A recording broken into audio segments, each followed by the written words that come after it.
2023학년도 대학 수학능력 시험 생활과 윤리 문제 같이 풀어보도록 하겠습니다. 전반적으로 9월 모의고사의 선에서 조금 어렵게 출제가 된 그런 형국이죠.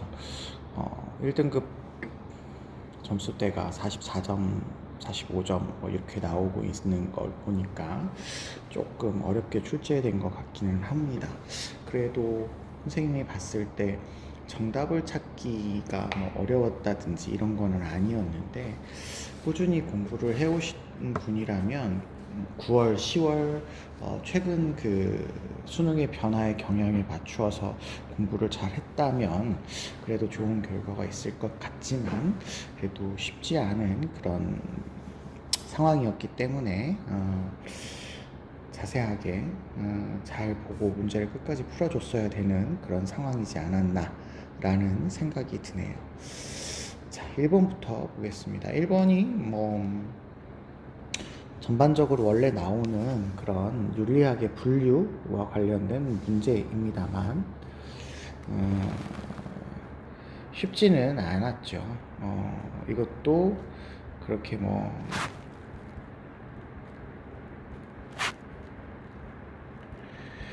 평이한 그런 수준에서의 문제는 아니었던 그런 문제였던 것 같아요. 자, 보겠습니다. 기억에 들어갈 진술로 가장 적절한 것은입니다. 나는 윤리학이란 도덕 이론을 근거해서 우리가 당면한 실질적인 도덕 문제 해결하는 것이 목표다, 이렇게 되어 있습니다. 도덕 이론을 필요로 한다라고 하는 것은 이제 규범 윤리학의 성격이다라고 볼 수가 있겠는데, 이론만 강조하는 게 아니라 이 이론을 바탕으로 해서 당면한 실질적인 도덕 문제 해결에 포인트를 두고 있다라고 하는 걸 보면, 이 나라고 하는 사상가는 실천규범 윤리학자다, 이렇게 생각해 볼 수가 있겠습니다. 그런데 뒤에 보시니까 어떤 사람은 해서 사회에 통용되고 있는 도덕 현상을 과학적으로 설명하는 것이 윤리의 목표다, 이렇게 얘기를 하고 있으십니다. 우리가 이 과학적으로 설명한다라고 하는 게 이제 실험과 관찰과 같은 방법인 거죠. 실험, 관찰과 같은 방법을 과학적인 방법이라고 하고, 이런 것들을 통해서 결론을 얻을 때 인과적으로 서술을 해서 결론을 얻는 방식이다, 이렇게 보통 이야기를 하죠. 그래서 가치 개입이 이루어지지 않은 상태에서, 가치 판단을 하지 않는 상태에서 그 사회에 나타나고 있는 도덕 현상을 이렇게 기록하는 그런 윤리학이다. 그러면 이 어떤 사람은 기술 윤리학자가 되시겠죠. 자, 그렇다면 기억에 들어갈 진술이면 이제 실천규범 윤리 사상가가 기술 윤리 사상가를 이제 비판하는 내용이라고 보시면 되겠습니다. 1번 보시면 도덕적 담론의 논증 구조에 대한 논리적인 분석. 도덕적인 담론의 논증 구조가 어떻게 되어 있는지 논리적으로 분석을 강조하는 것은 메타윤리학이 이야기해야 될 내용이죠. 그렇기 때문에 실천규범 윤리가 얘기할 내용이 아니네요. 2번, 도덕 판단의 표준에 대한 체계적인 이론 정립을 강조한다. 자, 이론 정립을 강조하는 거는 도덕 판단을 위해서 체계적인 이론 정립을 강조하는 거는 규범 윤리라면 모두가 강조를 합니다. 그런데 여기 강조에 포인트를 두고 있다고 하면 규범 윤리 중에서도 이론 규범 윤리가 더 강조하는 내용이죠. 그래서 이론의 정립만을 강조했다 그러면 실천 규범 윤리보다는 이론 규범 윤리에 가깝다, 이렇게 얘기하셔야 되겠습니다. 3번, 도덕적으로 바람직한 삶의 이상에 대한 규범적인 탐구. 자, 도덕적인 바람직한 삶의 이상에 대한 규범, 요거 다 규범에서 강조하는 거죠. 예, 규범에서 강조하는 거고, 그런 규범에서 강조하는 것을 기술윤리학이 간과하고 있으니까요. 기술윤리학이 간과하고 있으니까요. 이게 정답이라고 보시면 되겠습니다. 2번 같은 경우는 기술윤리학이 강조하지 않고 있기 때문에 틀린 거고요. 4번 도덕적 딜레마 해결을 위한 타 학문과의 학제적인 연구, 이걸 강조하는 윤리학은 도덕적 딜레마의 해결이라고 하는 게 이제 현대사회에 당면한 문제이고요. 타학문과의 학제적인 연구를 강조하는 게 실천규범 윤리학의 특징이죠. 그런데 이걸 강조해야 된다 그러시면 실천규범 윤리학이어야지 기술윤리학이라고 볼 수 없으니까 이거는 잘못된 설명이네요. 5번 도덕규범이 형성된 인과관계에 대한 경험적인 탐구. 말씀드렸다시피 도덕규범이 형성된 인과관계, 왜 그런 도덕규범이나 도덕현상이 나타나는지에 대해서 경험적인 탐구라는 말이 곧 과학적인 탐구 방법이라고 생각하셔도 되겠습니다.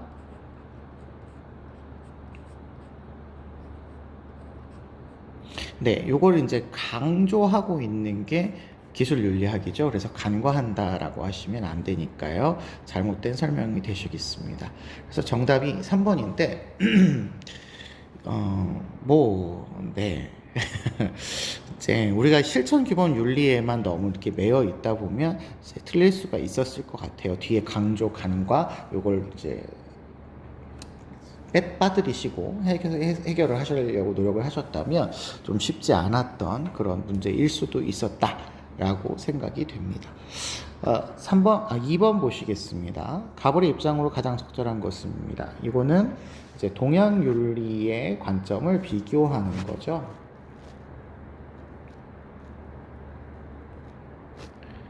동양 윤리의 접근을 서로 비교하는 내용이다 이렇게 생각하시면 될 것 같습니다. 갑을 보시면요, 이제 갑사상가가 여러분에게 제일 힘들었던 것 같아요. 이게 이제 오답률 1위 문제였는데, 성인의 은혜가 만세에 베풀어져도 성인이라고 하는 표현은 유교, 불교, 도교 어디서나 쓸 수 있는 표현이니까 성인에는 너무 가중치를 두고 해석하지 말라고 말씀을 드렸죠. 근데 이게 만세에 베풀어지는데 사람에게 특별히 치우치지 않는답니다. 자, 성인이라고 하는 이상적인 인간은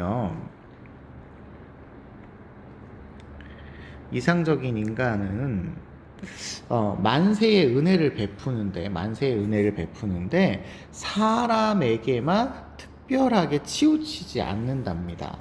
그러니까 사람만 특별 대우를 하지 않는다는 거예요. 그렇단 얘기는 인간과 자연을 동등한 관점에서 바라본다라는 것이기 때문에 요거는 하늘이 인간을 특별하게 여기지 않는다라고 하는 생각에서 도가의 관점이다라고 하는 걸 찾으셔야 됩니다. 인간이 특별한 존재가 아니라서 인간만 뭐 우월하다라든지 인간에게만 도덕성이 있다라든지 이런 얘기를 하면 안 되는 거죠. 유교에서는 인간은 태어날 때 짐승과는 다르게 도덕성을 가지고 태어난다. 하늘이 특별히 인간에게만 그런 능력을 부여했다. 이렇게 얘기를 하는 데 있어서 도가는 그런 게 특별하게 구별하지 않는다라고 얘기를 하고 있으니까 요 말을 찾으실 수 있으셨어야 될 것 같아요. 계속 친함이 있으면 어진 자가 아니면 명성을 추구하여 참된 자기를 잃으면 선비가 아니다.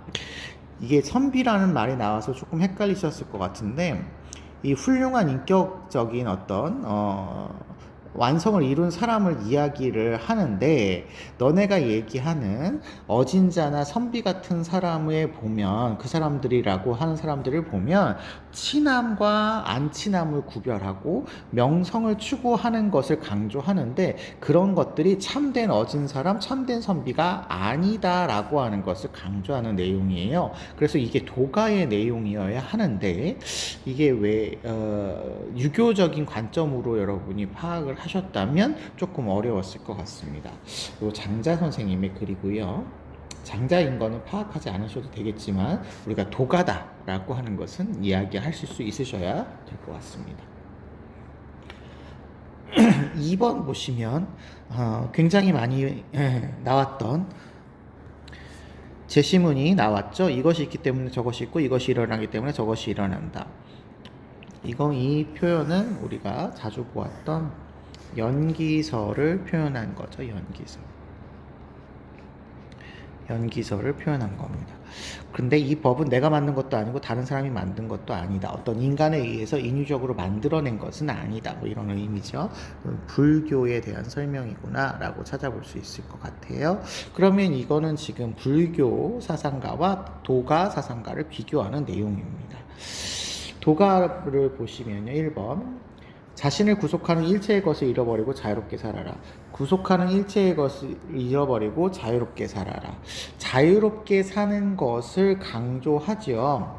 그래서 소요유라고 하는 정신적인 자유로운 상태. 그러기 위해서 자신을 구속하는 일체의 것을 잊어버려라. 앉아서 있는다. 좌망. 이런 수양의 방법을 제시하고 계시는 게 도가죠. 장자 선생님이셨습니다. 1번이 정답이 되시겠네요. 2번은요. 사욕을 극복하고 예로 돌아가는 삶을 지향해라. 이 말은 극기복례죠. 극기복례. 사욕을 극복해라 라고 하는 거는 유불도 공통으로 사용될 수 있는 거지만 예로 돌아가라 라고 하는 거는 유교에서 강조하는 내용이죠. 그래서 이거는 잘못된 설명이고요. 3번 보시면요. 바른 수행 방법 모두 강조하는 표현입니다. 불교에서는 8정도의 수행 방법이 있죠. 만물이 서로 독립해서 존재한다. 연기설에 의하면 모든 만물이 서로 연결되어 있어야죠. 개별적이고 독립적인 개체는 존재하지 않는다라는 것이 불교의 내용이죠. 잘못된 설명이네요. 4번 연기법에 대한 자각을 통해 그렇죠. 연기를 통한 자각은 필요하죠. 깨달음이라고 하는 지혜가 있으셔야 됩니다. 그런데 변하지 않는 자라고 얘기하네요. 불교에서는 모든 만물이 다 변하죠. 그렇기 때문에 고정된 실체가 없다. 이렇게 얘기를 해야 됩니다.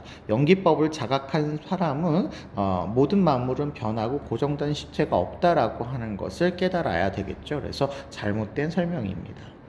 5번 갑과 을을 보시면 하늘이 부여한 순선한 본성. 어떻게 생각하면 도가에서 선하다 이런 얘기를 본성으로 얘기할 수도 있겠습니다만 선하다 악하다라고 하는 기준 자체가 도가에서는 구별하지 말아라 라고 하죠. 선과 악을 구별하지 않습니다. 좀비, 친소 이런 것들에 대해서 구별하지 않습니다. 상대적인 것이니까 구별하지 않는다라고 하고요. 본성이라고 하는 게 하늘이 부여했다라고 하는 표현도 하늘이 부여했다라는 느낌보다는 자연이 부여했다 이런 표현이 맞을 것 같고요. 하늘이 어떤 이런 도덕적인 주체로서 선한 어떤 도덕적인 주체로서 인간에게 특별한 본성을 부여한다 이렇게 얘기하지 않죠. 그래서 하늘을 그냥 있는 그대로의 자연으로 생각을 한다라는 것이 도가에 대한 설명이었기 때문에 도가에서는 맞지 않는 그런 표현이라고 볼 수가 있겠습니다. 불교에서도 하늘이 부여한 순선한 본성이다 이렇게 표현하기가 어렵죠. 불교에서도 하늘이 인간에게 도덕성이나 이런 것들을 부여한 건 아니고 본성은 불성이라고 해서 모든 존재가 가지고 있는 거죠. 생명체라고 하는 모든 존재가 가지고 있는 것이라서 하늘이 부여했다 이런 의미라고 얘기할 수는 없을 것 같아요. 그래서 불교에서도 잘못된 설명입니다. 그런데 일단 본성에 따르는 삶을 강조한다라고 하는 표현은 동양윤리에서는 모두 순자를 제외하고는 동의할 수 있는 표현이다 이렇게 얘기할 수는 있겠죠. 그래서 이런 부분들이 조금 헷갈리셨던 것 같습니다. 정답은 1번 되겠습니다. 3번 문제 보겠습니다. 3번 신문 칼럼이네요. 이런 문제는 이제 독해 문제로 여러분들이 그냥 서비스로 가져갈 수 있는 문제여야 되겠죠. 최근 자녀 사진이나 동영상을 온라인에 게시하고 타인과 공유하는 뉴미디어 세대의 육아 방식이 유행하고 있답니다. 이러한 육아 방식은 자녀의 성장 과정을 기록하고 육아 정보를 공유할 수 있다는 점에서 유익하답니다. 성장 과정 기록과 육아 정보 공유해서 유익이 있답니다. 하지만 이로 인해 자녀의 사생활과 자기 정보 결정권, 자녀의 사생활과 정보 자기 결정권이 침해가 되고 자녀가 사이버 범죄에 노출이 될 위험성이 증가하고 있답니다. 그래서 아동 청소년은 이러한 피해의 직접적인 당사자가 될 수 있기 때문에 부모가 아니라 아동 청소년이 직접적인 당사자가 될 수 있기 때문에 이들에게도 이칠 권리가 보장되어야 된다. 여기서 얘기하는 이들은 이 아동 청소년을 얘기하는 거죠. 그래서 아동 청소년도 본인이나 타인이 올린 자신의 개인정보와 관련된 게시물을 자신의 게시물을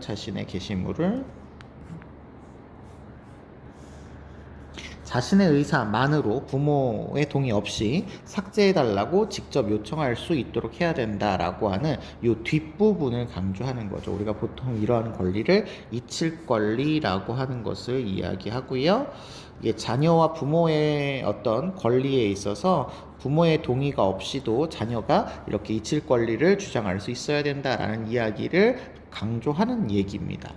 1번 보시면 이칠 권리는 게시물 작성자에게 부여되어야 하는 독점적 권리이다 이렇게 되어 있는데 지금 그 부분 이칠 권리를 강조하고 있지만 작성자 그러시면 부모가 작성자잖아요. 작성자에게 부여해야 될 독점적 권리다 그러면 부모만 그거를 삭제할 수 있어야 된다 이런 얘기인데 지금 자녀도 삭제할 수 있어야 된다 이런 얘기니까 요 얘기는 잘못된 설명이 되겠죠. 2번 아동 청소년은 개인정보 보호 대상이면서 보호 대상이죠. 그러면서 주체가 되어야 된다. 그렇죠. 개인정보의 주체이자 보호 대상이니까 스스로 자신의 어떤 권리를 주장할 수 있어야 된다라는 얘기를 하시고 있으셔야 됩니다. 그래서 2번이 정답이라고 볼 수 있겠네요. 3번 악의 없이 공유한 게시물이라면 개인 권리를 내세워 삭제할 수 없다. 아니죠. 이칠 권리를 강조하는 거니까요. 4번 자녀의 정보 자기 결정권은 부모의 동의 없이도 자신의 의사만으로도 삭제할 수 있어야 된다 이런 얘기를 하고 있는 거니까 잘못됐죠. 5번 공유 게시물의 삭제 여부는 정보의 유용성에 따라 유용한 점이 있어도 사이버 범죄 노출이나 자녀 사생활 자기 결정권 이런 것들의 침해가 있을 수 있기 때문에 삭제해야 된다라는 거니까 유용성 여부가 아닌 거죠. 이거에 따라서 결정되면 안 되는 거죠. 그래서 정답은 2번이다 라고 보시면 되겠습니다. 정보윤리 파트의 문제는 항상 이렇게 어렵게 출제되는 것은 아니니까 재심을 통해서 문제를 해결하시면 될 것 같습니다. 4번 문제가 최근에 시험 문제로 나오지 않았던 문제였었는데 수능에서 갑자기 출제가 되었죠. 특히 4번 문제 같은 경우는 이제 서양 윤리의 접근 중에서도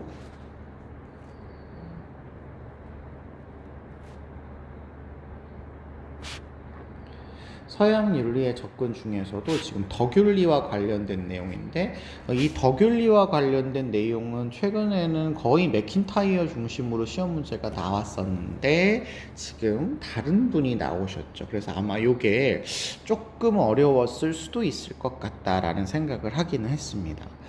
볼게요. 다음을 주장한 사상가 입장에서 문제 상황 속에 A에게 제시할 조언으로 적절한 것만을 보기에서 있는 대로 고른 것은입니다. 도덕적인 덕은 대상에 있어서의 중간이 아니라 우리와의 관계에서 성립하는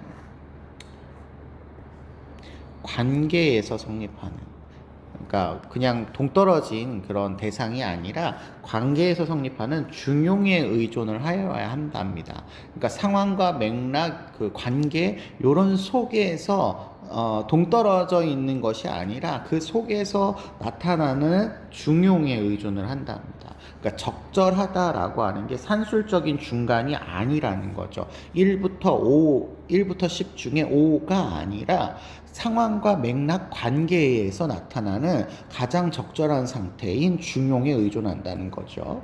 그때 그 중용은 두 개의 악덕, 극단적으로 치우쳐진 두 개의 악덕, 지나침, 모자람이라는 이 두 개의 약정 중에서 가장 좋은 것이 중용인 거죠. 이 두 개의 약덕 중에서 벗어난 최고의 상태가 중용입니다. 이 얘기를 하신 분은 아리스토텔레스죠.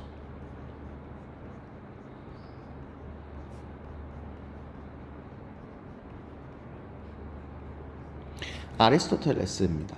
그래서 이게 최근에는 나오지 않았던 아리스토텔레스의 덕윤리가 갑자기 나오게 되어서 아마 준비를 안 하셨던 분들한테는 조금 어려울 수 있지 않았나 생각이 되네요. 저도 아이들하고 수업할 때, 여러분하고 수업할 때 이 아리스토텔레스가 최근에는 나오지 않고 있다 이런 얘기를 하긴 했었습니다만 역시 저의 예상은 맞지는 않았던 것 같아요.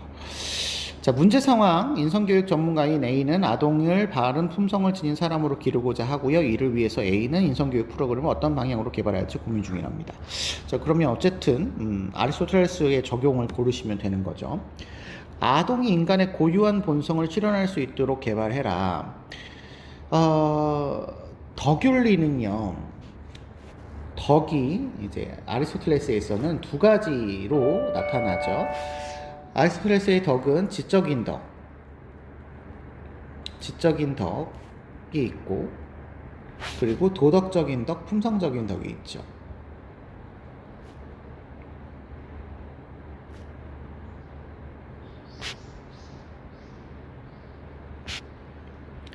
네, 이 두 개의 덕 중에서 우리는 보통 이 중용에 대한 덕으로서 이 품성적인 덕만 생각을 하고 있어요. 그런데 인간이라고 하는 존재는 타고나는 어떤 성향이라고 하는 것들이 있기 때문에 그 성향에 따라서 개발을 하셔야 되는 거거든요.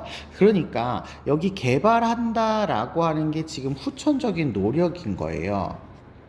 후천적인 노력인데 이 후천적인 노력만 가지고 되는 건 아니잖아요. 당연히 인간이 태어날 때부터 가지고 있는 자신의 어떤 이성적인 능력, 탁월한 능력 이런 것들을 잘 실현하는 것을 강조하죠.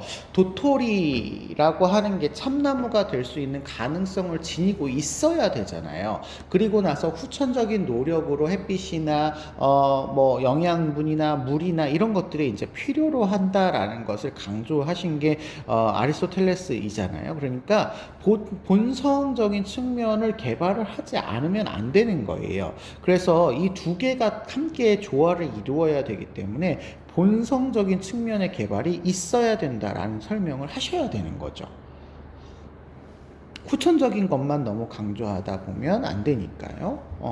그래서 여러분들은 아마 이게 너무 단편적으로 기억을 하셔서 이 부분에 있어서 조금 어려움이 있지 않았을까 생각이 되네요. 니은. 아동이 습관화를 통해서 이 중용은 습관적인 노력을 통해서 얻어지는 거죠. 도덕적인 품성, 도덕적인 덕이었죠. 이런 것들을 함양할 수 있도록 개발해라. 이렇게 얘기하시면 되겠습니다. 그래서 여기에 니은이 맞는 거가 되겠고요.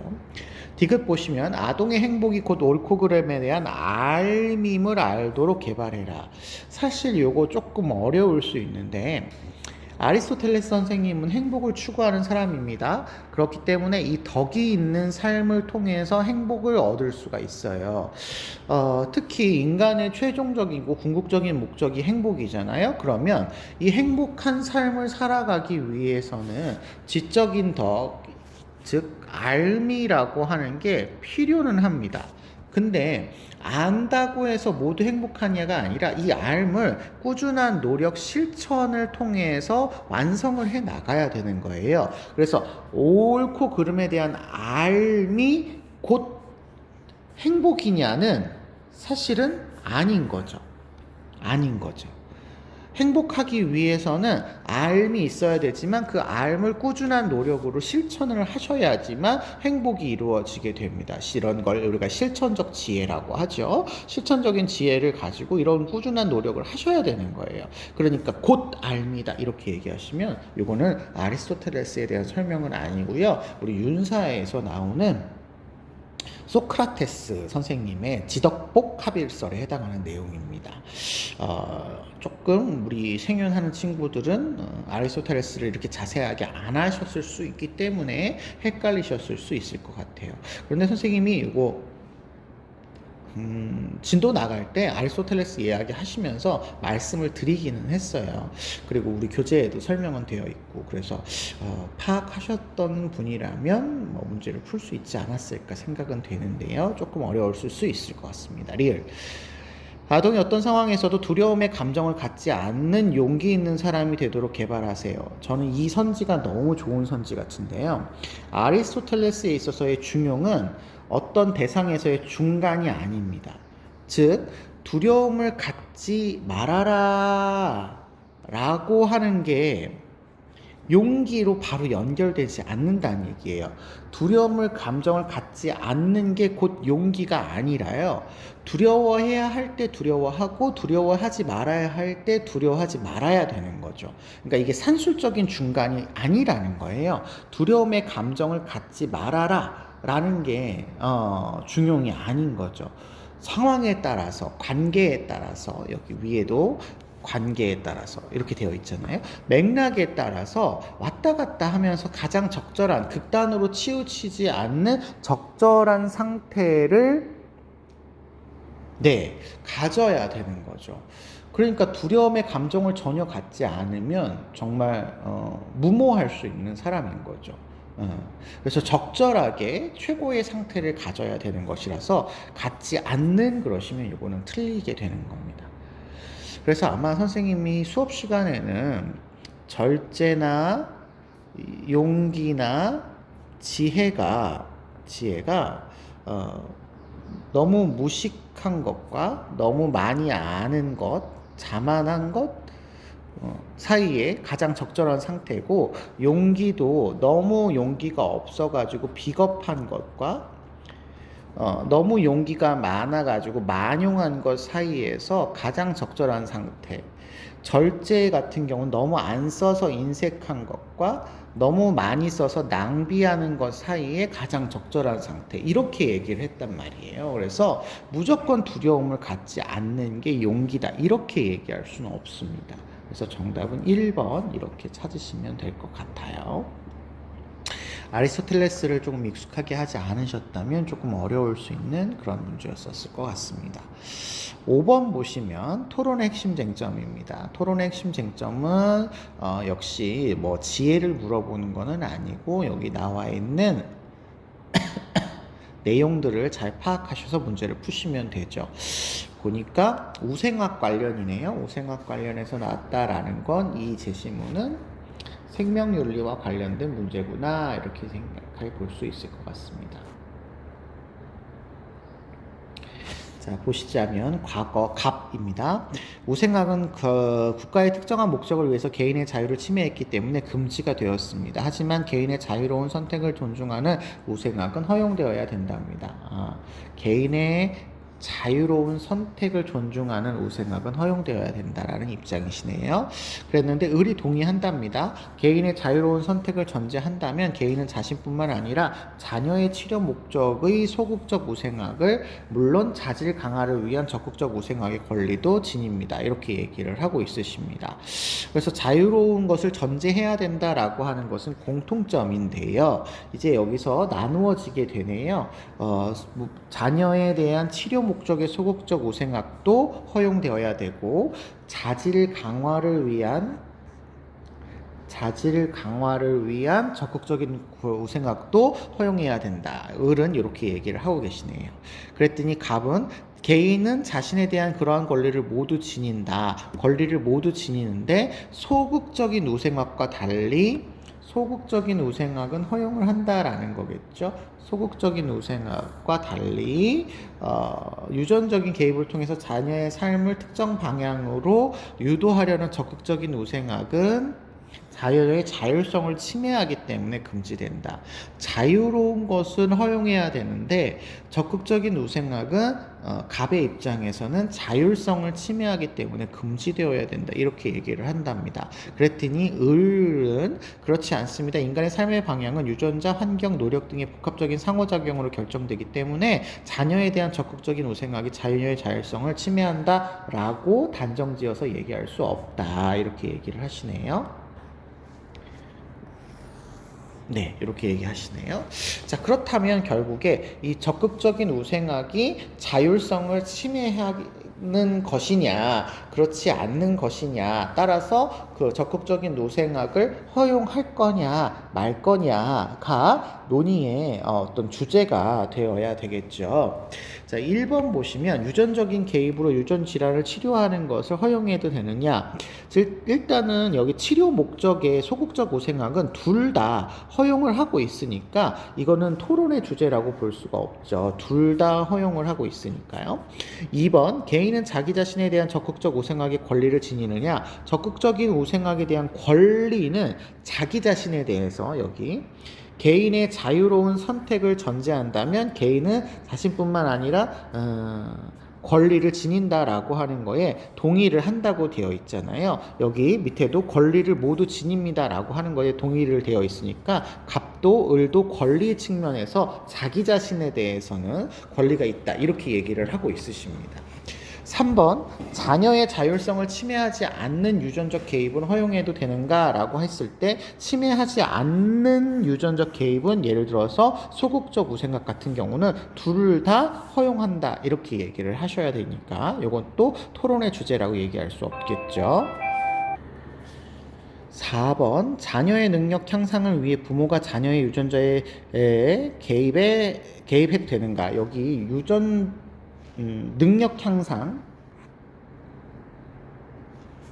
능력 향상이 이제 우생학적 유전자 조작이잖아요. 우생학. 요거에 대해서 이제 갑 선생님은 안 된다, 을 선생님은 된다 이렇게 얘기하시니까 요게 이제 토론의 주제로 적절하다 이렇게 얘기할 수 있겠고요. 5번 유전자는 개인의 삶의 방향을 결정하는데 영향을 미치느냐? 영향을 미칠 수는 있죠. 여기도 인간의 삶의 방향은 유전자에 영향을 미친다. 여기도 적극적인 우선자는 유전자 개입을 통해서 특정 방향으로 유도하는 영향을 미치고 있으시죠. 그래서 둘 다 동의할 수 있는 표현이죠. 그래서 정답은 4번이다 이렇게 생각해 볼 수 있을 것 같습니다. 그래서 이 토론의 주제를 골라라 라고 하는 문제는 뭔가 갑과 을이 서로 이렇게 의견이 갈라지는 중요한 포인트가 있는 문제가 정답이다라고 생각해 주시면 되는데요. 생각보다 이렇게 어렵게 문제가 출제된 건 아니라서 아마 정답을 쉽게 찾을 수 있었던 것 같습니다. 6번 보실게요. 6번. 6번은 보시니까 죽음 얘기가 나오고 있네요. 그러면 요거는 이제 죽음관에 대해서 비교하는 그런 내용이다 이렇게 생각해 볼 수가 있겠고, 갑을 보시니까 사람이 죽으면 영혼이 육체로부터 분리가 된답니다. 영혼이 육체로부터 분리가 돼서 자유를 얻는답니다. 그러면 여기서 이제 육체로부터 분리돼서 자유를 얻는 게 영혼이라는 거죠. 영혼이 자유로워진다라는 거니까 죽음이 굉장히 뭔가 안 좋은 게 아니라는 거고요. 육체가 자유로운 영혼의 활동을 방해한다 이런 느낌이 되는 거죠. 그리고 죽으면이라고 했는데 영혼은 그러면 자유를 얻으니까 죽지 않는다라고 하는 영혼 불멸을 이야기하고 있구나 라고도 생각해 볼 수가 있을 것 같습니다.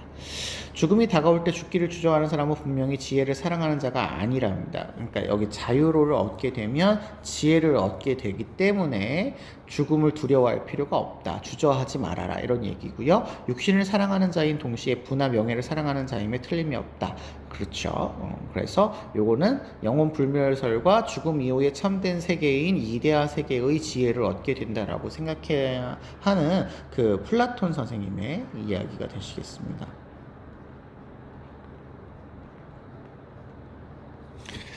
자, 그에 비해서 을은 우리가 존재하는 한 우리는 죽음은 우리와 있지 않습니다. 죽음은 우리와 함께 있지 않아요. 죽음이 오면 우리는 존재하지 않아요. 왜냐하면 죽음은 산 사람이나 죽은 사람 모두 아무 상관이 없는데 지혜로운 사람에게는 죽음이 어떤 악으로 생각되지 않는다. 지혜로운 사람, 우리가 보통 예전 문제에서는 현자라고 나왔죠. 현자. 현자는 죽음이 어떤 악으로도 생각되지 않는다. 죽음은 우리에게 아무것도 아니지 악이 아니다. 이렇게 얘기하시죠. 왜냐하면 죽음은 감각할 수 없기 때문에 감각을 통해서 우리는 경험을 하게 되는데 이 감각은 죽음 이후에 소멸이 되기 때문에 죽음은 우리에게 아무런 영향을 미칠 수 없다라고 보시는 분입니다. 그러면 에피쿠로스 선생님이 되시겠죠. 에피쿠로스입니다. 자, 그러면 1번부터 보실게요. 플라톤 선생님은 지혜로운 사람은 죽음을 두려워하면서 아까 죽음을 두려워할 필요가 없다라고 말씀을 드렸죠. 죽음은 두려움의 대상이 아니다. 이렇게 얘기하셔야 되시겠고요. 2번 사람들이 추구하는 가치가 달라도 죽음을 대하는 태도는 같다. 자, 위에 보시면요. 죽음을 주저하는 사람은 지혜를 사랑하는 자가 아니면 되겠잖아요. 그러니까 죽음에 대해서 두려워하지 않는 사람은 지혜라는 가치를 좋아하는 사람일 거고, 육신을 사랑하는 자는 부나 명예를 사랑하는 자라고 하는 가치가 다르죠. 그래서 죽음에 대한 태도가 같지 않게 되는 거죠. 그래서 요거는 잘못된 설명이네요. 3번 죽음은 지혜로운 사람도 피할 수 없는 고통이다. 아까 지혜로운 사람은 악으로 생각되지 않는 거잖아요. 왜냐하면 아무것도 감각할 수 없기 때문에 지혜로운 사람한테는 죽음이 아무것도 아니어야지 고통이다 라고 생각되면 안 되겠죠. 아무것도 느낄 수가 없어요. 감각할 수가 없기 때문에 죽음은 고통이라고 얘기하면 안 되는 거죠. 4번 감각할 수 없는 자신의 죽음 때문에 불안을 느낄 필요가 없다. 그렇죠. 요게 정답이네요. 감각이 되어지지 않아요. 그러니까 우리 죽음은 우리에게 아무것도 영향을 미치지 않기 때문에 굳이 살아가는 동안 불안을 느낄 필요가 없다. 이렇게 얘기하셔야 되시겠습니다. 5번 갑과 을인데요. 불멸에 대한 열망을 통해 죽음의 불안에서 벗어나야 된다. 이렇게 얘기하시네요. 불멸에 대한 열망을 해라. 갑사상가인 플라톤은 죽음 이후에 참된 세계를 바라보고 있기 때문에 불멸에 대해서 열망하지 않습니다. 물론 영혼에 대해서는 불멸하지만요. 그래서 죽음의 불안에서 벗어나야 된다라는 표현은 맞지만 불멸에 대한 열망에서 오는 것은 아니고요. 의사상가 입장에서도 불멸에 대한 열망 이런 것도 얘기하지 않죠.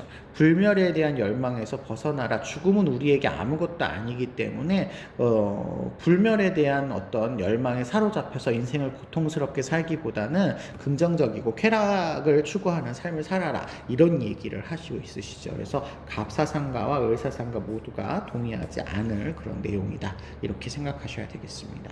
정답은 4번 되겠네요. 7번 문제 보겠습니다. 7번 문제는 갑 보니까 기술 얘기가 나오죠. 그러면 이거는 과학기술과 관련된 그런 문제인 것 같습니다. 갑사상가가 을사상가에게 제기할 수 있는 비판이네요. 갑을 보시니까 기술은 그것을 실현시키는 것과 독립되어 있대요. 그것이 실현시키는 것, 어떤 에너지나 어떤 영향에 의해서 그 기술을 실현하는데 그 실현하는 것과 기술 그 자체는 독립적이고 자립적이다. 일종의 공허한 힘이다. 이렇게 얘기하고 있어서 기술 그 자체로는 선도 아니고 악도 아니다. 이렇게 얘기를 하고 있으십니다. 우리가 이렇게 설명하시는 분은 야스퍼스 선생님이시죠. 그러면 이 문제는 그 기술에 대해서 중립적으로 봐야 되느냐, 같이 개입적으로 봐야 되느냐를 물어보는 문제이구나 라고 생각해 볼 수가 있겠습니다. 을 보실게요. 기술은 은폐되어 존재하는 것을 탈은폐로 이끄는 것이다. 네, 원래 은폐되어 있었으나 탈은폐로 이끄는 것이랍니다. 기술은 드러나게 만드는 그런 것이다라는 것이죠. 때문에 기술을 중립적으로 고찰하면 우리는 무방비 상태로 기술에 내맡겨져서 기술에 종속될 수 있으니 우리를 기술을 같이 중립적으로 바라보지 말고 같이 개입적인 입장에서 기술을 생각해야 된다라고 이야기하시는 분이에요. 그러면 요거는 하이데거 선생님이다라고 우리 알고 있으시죠? 하이데거 선생님.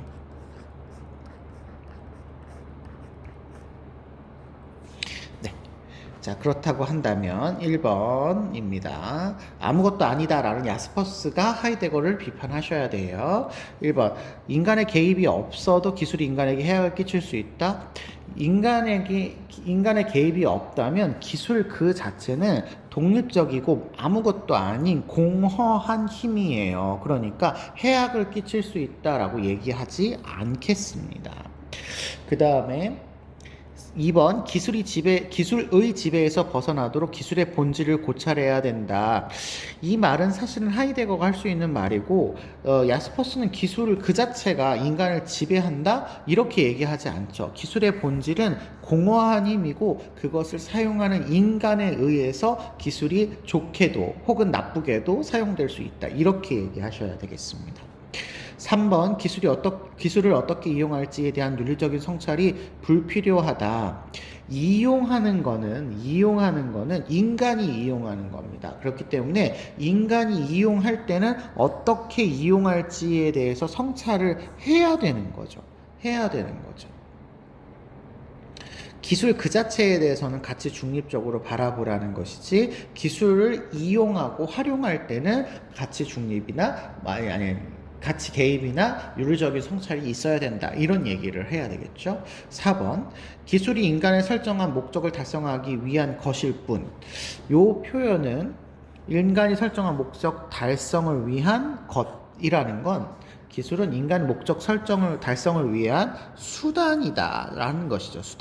수단일 뿐이다 라고 하는 것을 이제 야스퍼스 선생님이 얘기를 하시고 하이데거 선생님은 수단일 뿐 아니라 그 자체를 우리가 무방비 상태로 놓게 되면 기술을 중립적으로 고찰해서 무방비 상태로 놓게 되면 우리는 기술에 종속되니까 무방비 상태로 놓지 말아라. 수단일 뿐으로 생각하지 말아라 라고 이야기하셔야 돼서요.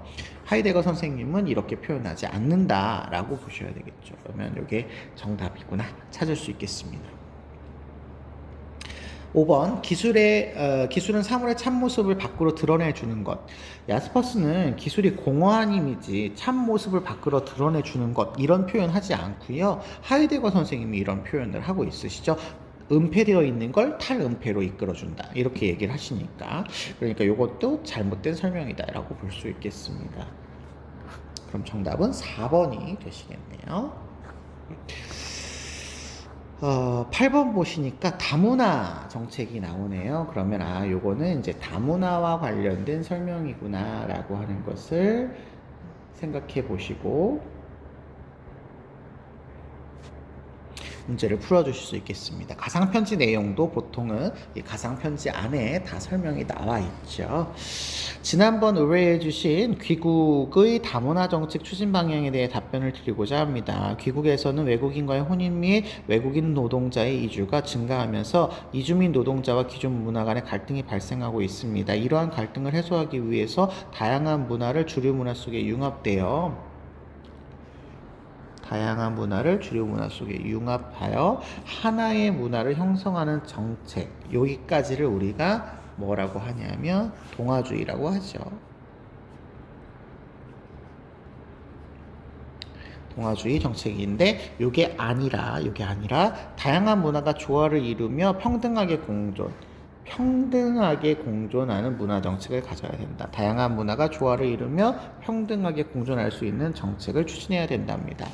비유하자면 샐러드 고유한 맛을 유지하면서 다채로운 맛을 낼 수 있도록 해야 된다. 우리가 이런 정책 모델을 샐러드 볼 모델이라고 하죠. 샐러드 볼. 다문화주의.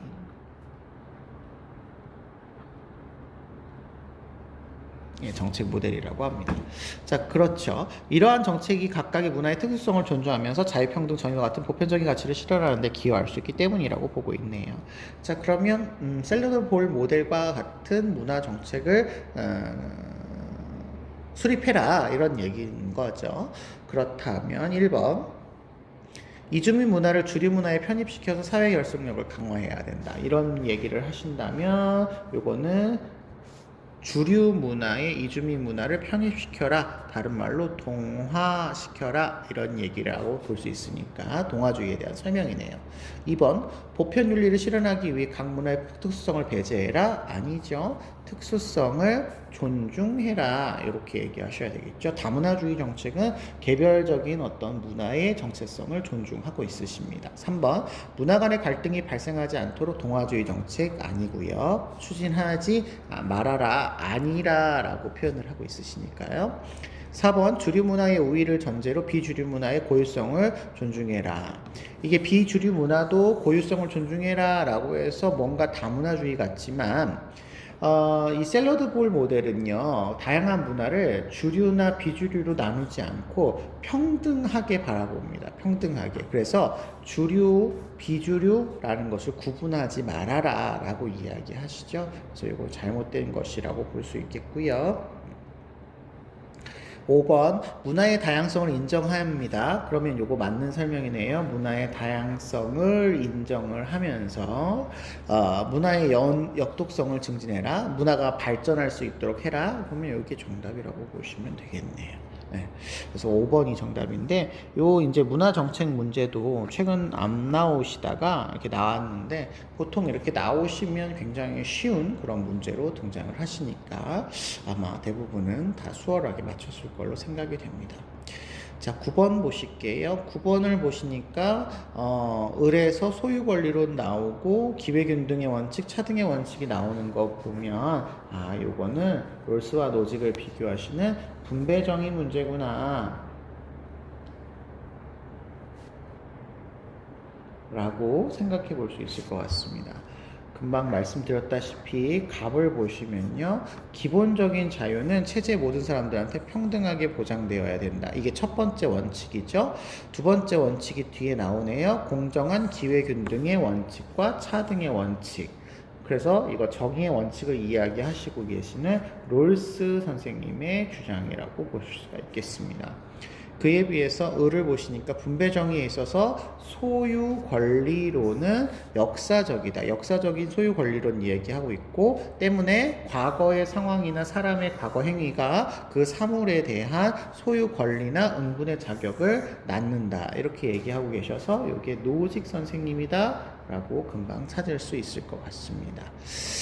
자, 그러면 보겠습니다. 항상 롤스 문제는 좀 어려우니까 잘 천천히 보시는 좀 시간을 들여달라고 말씀을 드렸죠. 기업. 최소수혜자에게 이익이 되지 않는 한 소득은 평등하게 분배되어야 된다. 이거를 우리가 보통은 불평등한 분배라는 걸로 이제 거꾸로 많이 했었어요. 차등적이고 불평등한 분배가 이루어지기 위한 조건은 최소 수혜자에게 최대 이익이 돌아가게 되거나 모든 사람들한테 이익이 되는 경우라고 말씀을 드렸죠. 그러면 그 얘기를 뒤집으면 최소 수혜자에게 이익이 되지 않으면 평등해야 되죠. 이 말을 잘 뒤집었어야 되는데 소득이 불평등하게 분배되어야 하는 이유는 최소 수혜자에게 최대 이익을 보장하는 것이어야 되는 거잖아요.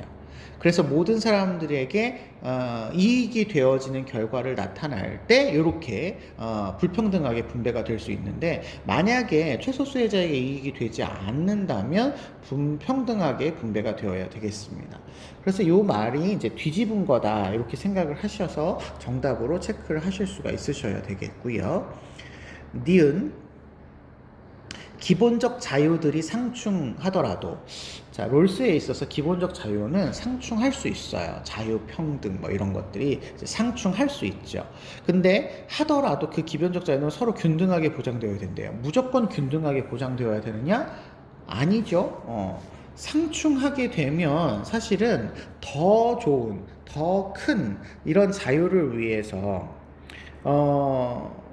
제한하거나 이렇게 조절할 수가 있지요. 더 큰 자유를 위해서. 그래서 기본적 자유가 절대적이다라고 하지 않습니다. 절대적이다. 절대적인 것은 아니에요. 절대적으로 보장되어야 하는 가치들은 아니고, 그렇기 때문에 더 큰 자유를 위해서 제한이 가능하다, 이렇게 표현을 하고 있으시죠. 그래서 이거는 잘못된 선지였고요. 리을, 자신의 노동을 투여하지 않고 취득한 소유물에 대한 정당한 소유 권리는 성립할 수 있냐 물어보고 있습니다. 자, 노직 선생님에 있어서 정당한 소유 권리로 성립될 수 있는 경우는 세 가지죠. 취득에 의한 경우, 이전 양도가 정당한 경우, 혹은 부정의의 교정을 통해서 얻어진 경우에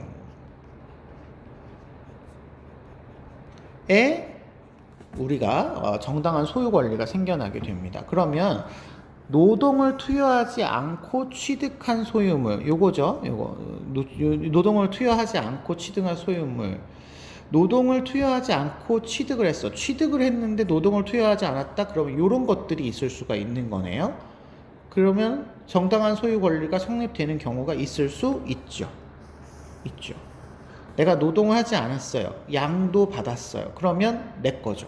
네. 그러니까 있다라고 보셔야 돼서 이게 정답이 될 수 있게 됩니다.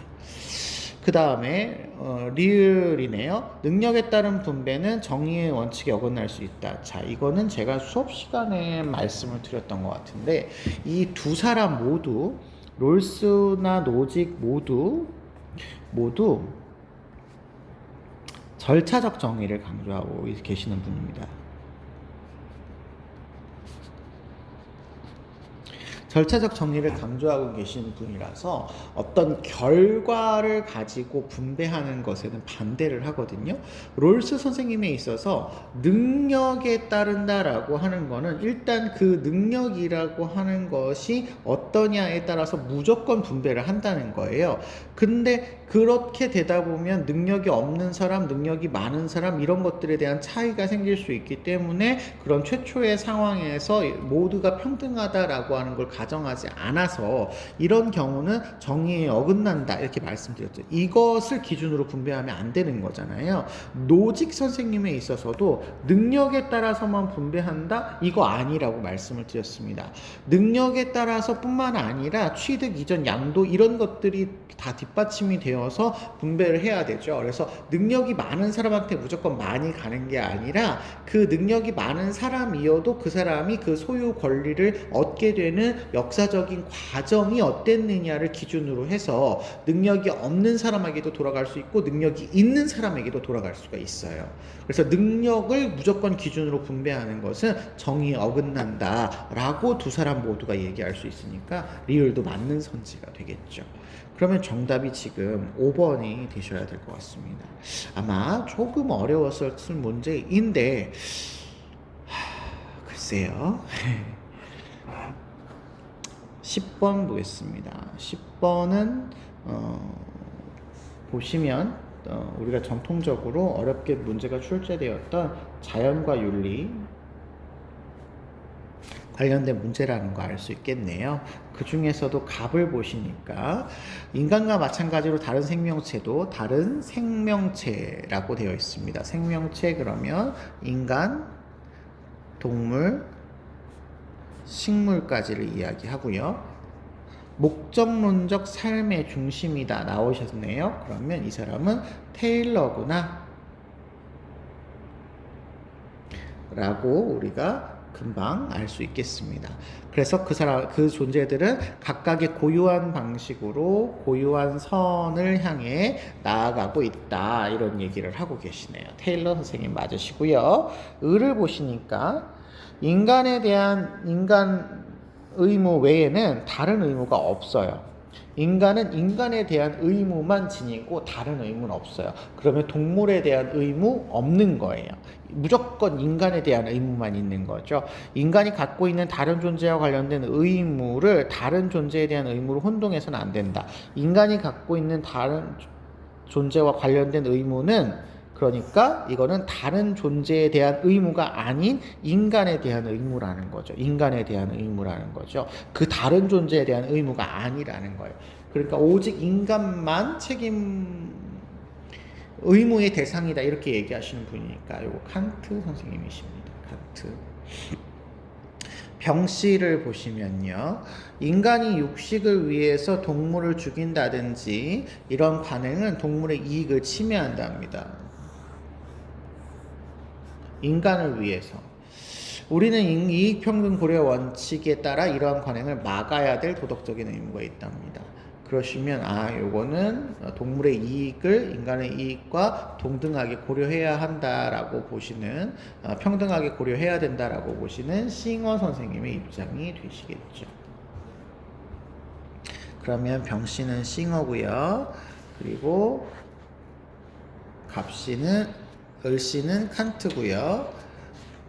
갑씨는 테일러 선생님이 되시겠습니다. 자, 벤 다이어그램은 세 사람 모두를 다 똑같이 비교를 하셔야 됩니다. 테일러, 칸트, 그리고 싱어까지 모두 비교를 하셔야 되겠습니다. A부터 쭉 테일러만 기준으로 한번 쭉 볼게요. 자, A 보실게요. 인간은 생명을 해치지 않을 절대적인 의무를 실천해야 된다. 이렇게 얘기를 하고 계시답니다. 인간은 테일러 선생님은 생명체를 해치지 않아야 된다라는 말에 동의를 하죠. 그런데 절대적인 의무냐 이렇게 얘기한다면 그렇지는 않죠. 생명체에 함부로 개입해서는 안 되고 생명체가 내재적 가치를 가지는 고유한 어떤 삶의 중심이지만 어쩔 수 없는 경우에 우선성의 원리에 따라 해칠 수도 있죠. 이게 절대적인 의무가 아니죠. 그래서 이거 테일러 선생님이 동의하지 않을 표현입니다. 그래서 이게 불간섭의 의무를 선생님이 얘기하면서도 불간섭이 의무지만 간섭하는 경우가 있을 수 있다 이런 표현을 했잖아요. 그래서 요거 절대적이다 라고 얘기할 수 없고요. 니은 종이 다른 개체를 서로 다르게 대우하는 것이 정당화될 수 있냐 이렇게 물어보고 있으십니다. 종이 다른 개체를 서로 다르게 대우할 수 있느냐라는 거예요. 우리가 여기 다르게 대우라는 말에서 우리가 좀 기억을 하셔야 되는데 동등하게 고려를 해야 된다는 것이지 동등하게 대우해야 된다는 말은 아니었잖아요. 그렇다는 얘기는 동등하게 고려하면서 다르게 대우할 수 있는 경우가 모든 사상가에게는 있으셔야 되는 거죠.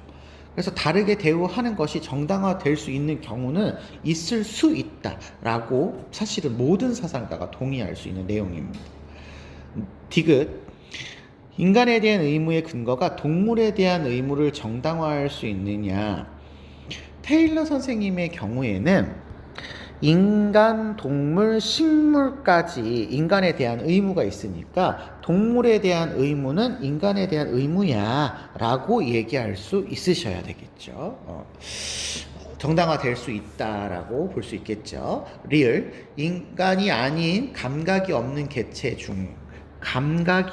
개체라고 한다면 식물이나 무생물이 되겠죠. 도덕적 지위를 지닌 존재가 없답니다.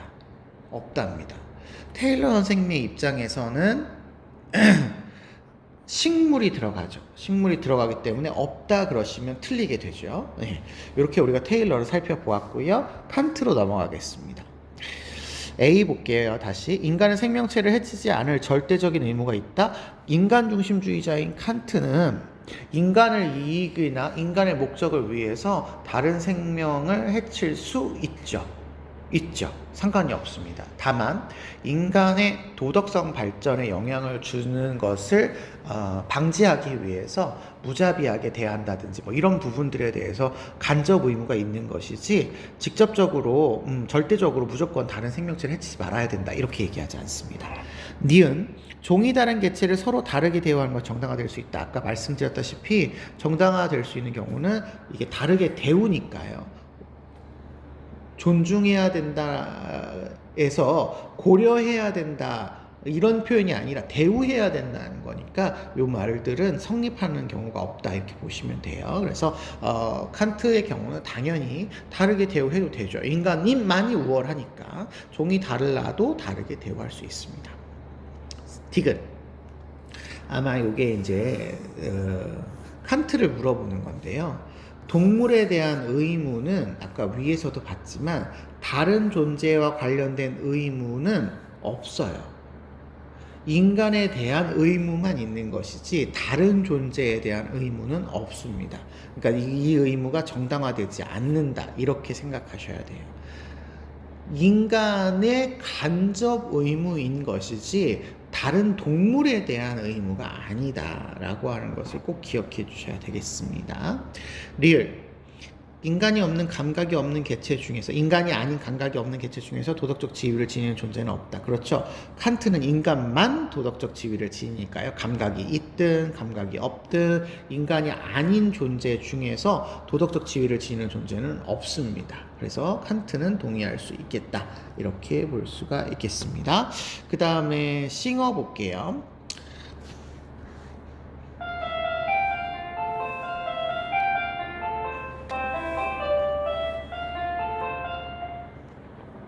네, A요. 인간은 생명체를 해치지 않을 절대적인 의무를 실천해야 된다. 생명체는 인간, 동물, 식물, 무생물까지예요. 아니, 무생물까지가 아니라 식물까지예요. 그런데 싱어는 동물 중심주의자이잖아요. 그러니까 쾌고감수 능력이 있는 동물까지만 보호해줘야 되고요. 그것도 절대적인 의무다라고 얘기하지는 않죠. 하지만 어쨌든 식물이 포함이 안 되니까 당연히 아니에요. 그 다음에 니은 종이 다른 개체를 서로 다르게 대우하는 것 정당화될 수 있다. 아까 제가 말씀드렸다시피 다르게 대우해도 되는 경우는 있을 수 있습니다. 동등하게 고려는 하지만 동물을 동등하게 고려한다고 해서 동물에게 인간이 먹는 것을 주지는 않잖아요. 인간이 먹는 어떤 뭐 짠 음식이나 가공한 음식을 동물에게 먹였을 경우에 동물이 고통이 발생을 할 수 있기 때문에 대우하지는 않습니다. 똑같이 대우하지는 않아요. 동등하게 고려를 할 뿐인 거죠. 그래서 정당화될 수 있다 이렇게 보셔야 되겠습니다. 디귿 인간에 대한 의무가 동물에 대한 의무를 정당화될 수 있느냐, 동물에 대한 의무가 될 수 있느냐라고 본다면 이거는 싱어가 그럴 수 있다라고 봐야 되겠죠. 이게 정당화될 수 있다는 그 가능성이에요. 모두 정당화된다는 건 아니에요. 그렇기 때문에 일부 동물에 대해서는 그 동물의 의무가 발생하는 게 인간의 의무냐 이렇게 얘기하는 거에 싱어가 동의할 수 있겠습니다. 쾌고감수 능력을 지닌 존재인 거죠. 리을 인간이 아닌 감각이 없는 개체 중 도덕적 지위를 지니는 존재는 없다. 일단 감각이 없으면 아까 식물과 무생물이라고 했잖아요. 그럼 도덕적 지위를 지니는 존재는 없어요. 맞네요. 싱어는 동의할 수 있어야 되고요. 싱어는 감각, 쾌고 감수 능력이 있어야지만 도덕적 지위를 지녀야 되니까 이 감각이 없는 개체 중에는 도덕적 지위를 지니는 존재는 없다. 이렇게 얘기하실 수 있으셔야 되겠습니다. 자, 그렇다면 벤다이어그램에서 지금 A는 틀렸죠. A는 테일러만의 주장이어야 되니까. 그 다음에 니은 B는 칸트만의 주장이어야 되는데 세 사람 모두가 동의할 수 있어야 되니까 이거 틀렸고요. 디귿 C는 싱어와 테일러의 공통점이네요. 그러면 요거 테일러와 싱어의 공통점이니까 맞고요. 리을 인간이 아는 요거는 이제 칸트와 싱어의 공통점이니까 이것도 맞는 거네요. 그래서 정답은 디귿 이렇게 정답이 될 수 있을 것 같습니다. 아마 이 문제는 조금 쉽지 않았을 문제였을 것 같아요. 여러분들이 파악하시기 조금 어려웠을 것 같긴 합니다만 그래도 차근차근히 우리가 풀어가다 보면 이 문제에 대한 어떤 해석이나 이런 거에 있어서 정답을 찾는 과정이 그렇게 어렵지 않지 않았을까 생각은 됩니다. 최근 들어서 그래도 자연과 환경 관련된 문제로서는 어렵게 출제되기는 한 것 같아요. 11번은 보시니까 네, 이거 뭐라고 해야 될까요? 이게 동양윤리라고 해야 될까요? 국가와 시민의 윤리라고 해야 될까요? 예, 이런 느낌의 문제인 것 같습니다. 답을 보시니까 어진 사람이 천하의 이익과 해로움을 따져서 일을 처리했다면, 색깔을 제가 다른 색깔로 쓸게요. 어진 사람이 천하의 이익과 해로움을 따져서 일을 했다면 자신들의 음악을 즐기나 나란 일을 돌보지 않는다. 그러니까 어진 사람은 이익과 해로움을 따져서 일을 해야 된다라는 거죠. 그러면 이거 우리가 생각했을 때 유교의 관점이라고 본다면 유교에서 이익과 해로움을 따져서 일을 처리하는 걸 물론 간과하지는 않아요. 이익과 해로움을 따져서 이익을 추구해야 된다라고 유교에서도 얘기를 하는데 그 자체를 가장 우선적으로 여기지는 않거든요. 근데 이 어진 사람이 이런 사람이다, 이익과 해로움을 따지는 사람이다 이렇게 얘기를 해버리신다면 사실 유교가 안 하는 건 아니지만 이걸 굉장히 강조하지는 않는다. 이거 유교가 아닌 것 같네? 이런 생각을 하셔야 됩니다. 근데 또 뒤에 보니까 음악을 즐기느라 나란 일을 돌보지 않는답니다. 그러니까 음악이라고 하는 거에 대해서 조금 부정적인 생각을 가지고 있어서 이거 예약사상과는 좀 거리가 있네? 이런 생각을 조금 하셔야 돼요. 나라가 위태로워진답니다. 음악이 즐겁기는 하답니다. 음악이 즐겁기는 하지만 백성의 이익과 부합하지 않아요. 백성의 이익과 부합하지 않는다라고 아예 이렇게 단정을 내리시고 음악을 즐기는 것은 아예 잘못이라고 이야기를 하고 있다면 좋은 음악을 즐겨라 라고 이야기하시는 유교에서는 거리가 멀다 이렇게 생각하셔야 되겠습니다. 그러면 이거는 묵자 선생님의 글이구나 이렇게 얘기하셔야 되시겠네요. 이게 약간 예술 느낌이기도 하고요. 섞여 있는 문제 같습니다. 을 보시면 성왕은 음악을 즐겼습니다. 그러니까 훌륭한 왕인데도 음악을 즐겼다는 걸 보니 이거는 음악을 좋은 통치의 도구로 사용했다라고 하는 맥락이 될 것 같고요. 그것이 더욱이 그것을 통해서 백성의 마음을 감동시켜 본성을 교화했다. 여기 중요하죠. 마음을 감동시키고 좋게 만드는데 이 과정을 본성을 교화했다라고 표현을 하고 있어요. 본성을 교화했다라고 하는 말은 본성을 가르쳐 변화시켰다라는 거니까 나쁜 것에서 좋은 것으로 변화시켰다라고 하는 거니까 이거 성악설을 주장하고 계시구나 라고 하는 것을 우리가 파악해 볼 수 있으셔야 됩니다. 음악을 활용해 백성이 좋아지고 싫어하는 감정을 예에 따라서 절제하게 했다. 예에 따라서 절제하게 했다. 인의예지와 같은 도덕성을 강조하시니까 요거 유교사상가구나 이렇게 파악해 볼 수 있겠고 유교사상가 중에서 성악설을 주장한다면 순자 선생님에 대한 설명이 되시겠네요. 자, 음악에 대한 묵자와 순자 선생님에 대한 글이라고 보시면 되겠습니다. 1번 백성 모두가 차별 없이 음악을 늘 즐기도록 아니죠. 음악은 즐겁기는 하지만 즐기는 것은 잘못이라고 했으니까 차별이 없는 게 중요한 게 아니고 즐기면 안 되는 거죠. 2번 백성을 잘 다스리기 위해 관원은 예와 악을 함께 닦아야 된다. 자, 예는 닦을 수 있죠. 얘는 닦을 수 있지만 아까 위에서 얘기했듯이 음악할 때 이 악은 즐기면 안 되는 거예요. 그래서 함께 닦으면 안 된다. 이렇게 얘기하셔야 되겠습니다. 3번 음악으로 백성이 서로 조화를 이루면서 살아갈 수 있도록 해라. 그렇죠. 음악이라고 하는 걸 통해서 백성이 서로 조화를 이룬다. 바람직한 방향으로 살아갈 수 있도록 군주는 역할을 하셔야 된다. 이게 맞는 표현인 거죠. 3번이 정답이네요.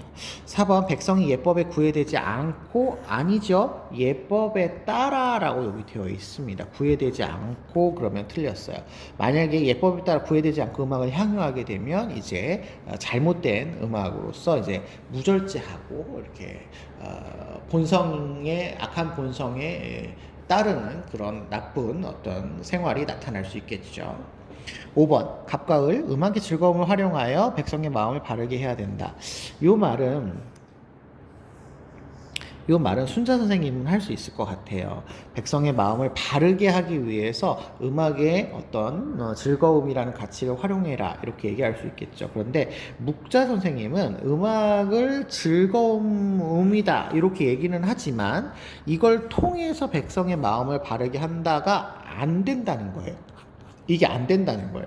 그래서 이거는 묵자 선생님이 동의할 수 없는 그런 표현이 되겠죠. 순자 선생님만 동의할 수 있는 그런 표현이 되겠습니다. 그래서 이거 잘못된 설명이다 이렇게 보신다면 정답은 3번 되시겠네요. 12번 봅니다. 12번은 사회계약서를 주장하시는 내용이네요. 사회계약서가 관련된 국가와 시민의 윤리 이런 거라고 보시면 되겠습니다. 그러면 11번은 이제 직업윤리라고도 보실 수 있겠네요. 자, 12번 보시겠습니다. 자연 상태에서 개인은 재산권뿐만 아니라 타인이 자연법을 위반한 것을 판단하고 처벌할 권리를 갖는답니다. 이 처벌권은 공동체에 양도하는 곳에서 정치사회가 존재한다 이렇게 주장을 하고 계십니다. 자, 일단 여러분 자연 상태에서 개인의 재산권이 보장이 된다. 그리고 타인이 자연법을 위반한 것을 판단하고 처벌할 수 있는 권력을 가진다. 양도해야 된다. 이런 얘기를 통해서 우리가 사회계약서를 파악할 수 있는데 재산권이라고 하는 권력을 가지고 있다. 이렇게 얘기를 하신다면 이거 로크 선생님이 되셔야 됩니다. 홉스 선생님은 이런 사유재산권 자체가 자연 상태에서 이렇게 권리로서 보장이 되지 않아요. 그래서 요거는 로크 선생님의 경우다라고만 생각하시면 좋겠고요. 을을 보시면 네. 자연 상태는 전쟁 상태이고요. 그렇기 때문에 개인은 만물에 대한 권리를 포기하고 유효한 계약을 지켜서 국가의 수립과 함께 계약을 진행해야 된다. 이렇게 얘기를 하고 있습니다. 만물에 대한 권리가 있었어요. 그러니까 네 것도 내 거고 내 것도 네 거고 뭐 이런 식인 거죠. 그래서 전쟁 상태가 나타나게 되는데 그러한 전쟁 상태에서는 개인들이 자신들의 권리를 제대로 향유할 수 없기 때문에 국가를 수립해서 그 국가의 지배하에 들어간다라고 보고 있는 전쟁 상태를 주장하시는 홉스의 견해인 거죠. 자, 그렇다고 본다면 로크 선생님은 자연 상태에서 분쟁을 발생하면 모든 생사는 재판관이 된다. 아까 위에서 봤듯이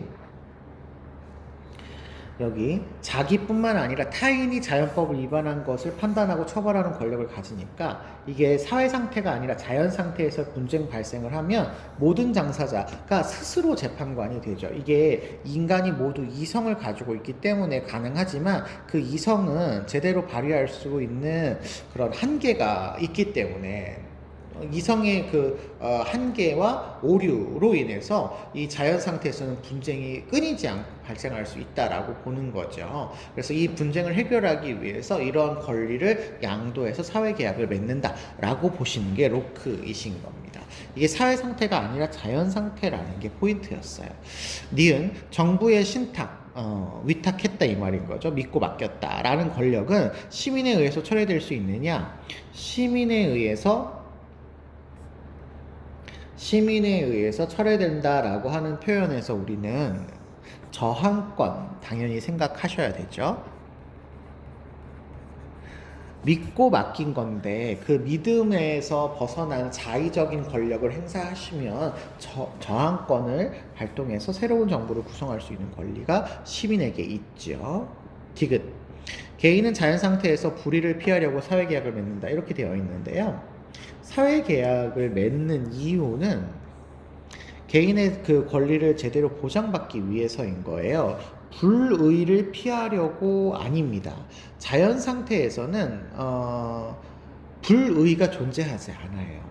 홉스의 자연 상태에서는 모든 권리가 개인에게 있기 때문에 타인에 대한 권리도 개인에게 있고 자기에 대한 권리도 개인에게 있고 다 개인에게 있기 때문에 그 개인이 어떤 일을 하든지 그거는 불의가 아니에요. 싸워도 불의가 아닙니다. 그래서 이거는 불의한 상태는 자연 상태에서는 있을 수가 없습니다. 그래서 이거 잘못된 설명이고요. 리을 갑과 을인데요. 시민은 주권자로서 동등한 자유와 권리를 지닌다. 이렇게 얘기를 하고 계시는데요.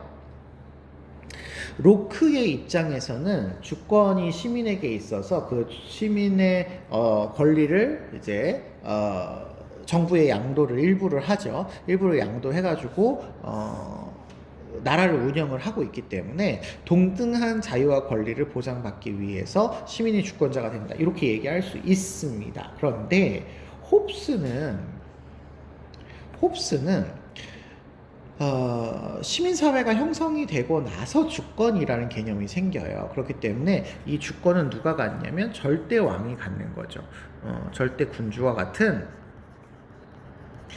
계약을 통해서 양도받은 개인이나 합의체에 이 주권이 발생을 하게 됩니다. 그러니까 시민은 주권자가 아닌 거고요. 당연히 시민과 이 주권자는 동등하다 이렇게 얘기할 수가 없어요. 그래서 이거는 갑에 대한 로크에 대한 설명만 해당이 되기 때문에 정답이 아니고요. 정답은 그러면 기억 니은이 되실 수 있겠습니다.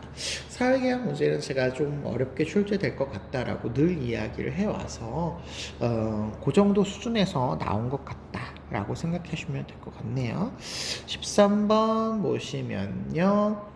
요거 국제관계에 관련된 문제네요.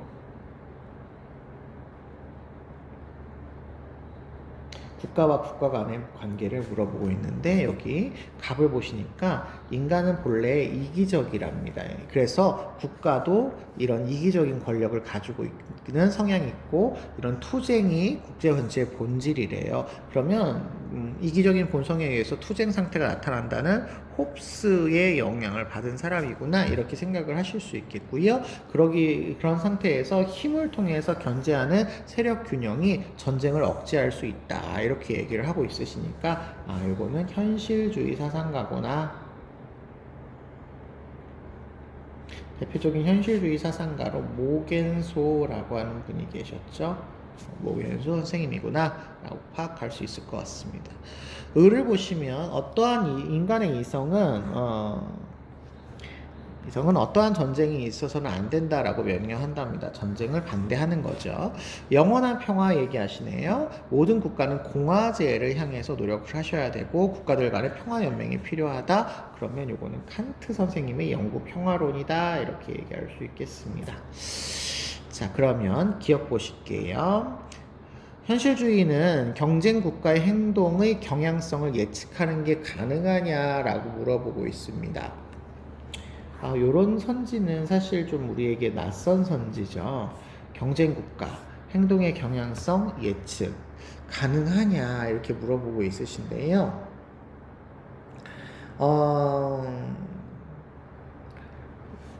인간의 본성이 악하듯이 국가의 본성도 악하고 자국의 이익을 추구하려고 하는 기본적인 성향을 갖고 있어요. 그렇기 때문에 이거를 누구나 다 생각할 수 있다라고 보시면 돼요. 그래서 이 표현은 맞는 설명이다 이렇게 생각하실 수 있겠습니다. 조금 우리가 나오지 않았던 부분이라서 어려울 수 있었을 것 같습니다만 어쨌든 자국의 이익을 추구할 거야. 그러기 위해서 어떻게 행동하겠지라는 예측이 어느 정도는 있을 수 있는 거겠죠. 불가능하지는 않겠죠. 그래서 이런 어떤 지식을 가지고 문제를 풀지 않으셔도 여러분들이 충분히 추측할 수 있지 않았을까 생각이 되는데 니은 보겠습니다. 국가 간의 동맹이 없이는 국가 간의 세력 균형은 불가능하다 이렇게 물어보고 있네요. 동맹 동맹이 있으면 세력 균형 가능할 수도 있어요. 그런데 동맹이 없어도 군사력 증대와 같은 내용을 통해서 세력 균형을 이룰 수가 있겠죠. 그러니까 이건 불가능하다라고 하는 거는 잘못된 설명이다라고 볼 수가 있을 것 같습니다. 북한이 미사일이나 핵무기를 소지함으로써 다른 나라와 동맹을 하지 않아도 이제 미국을 견제할 수 있는 그런 것처럼 생각하시면 좋겠습니다.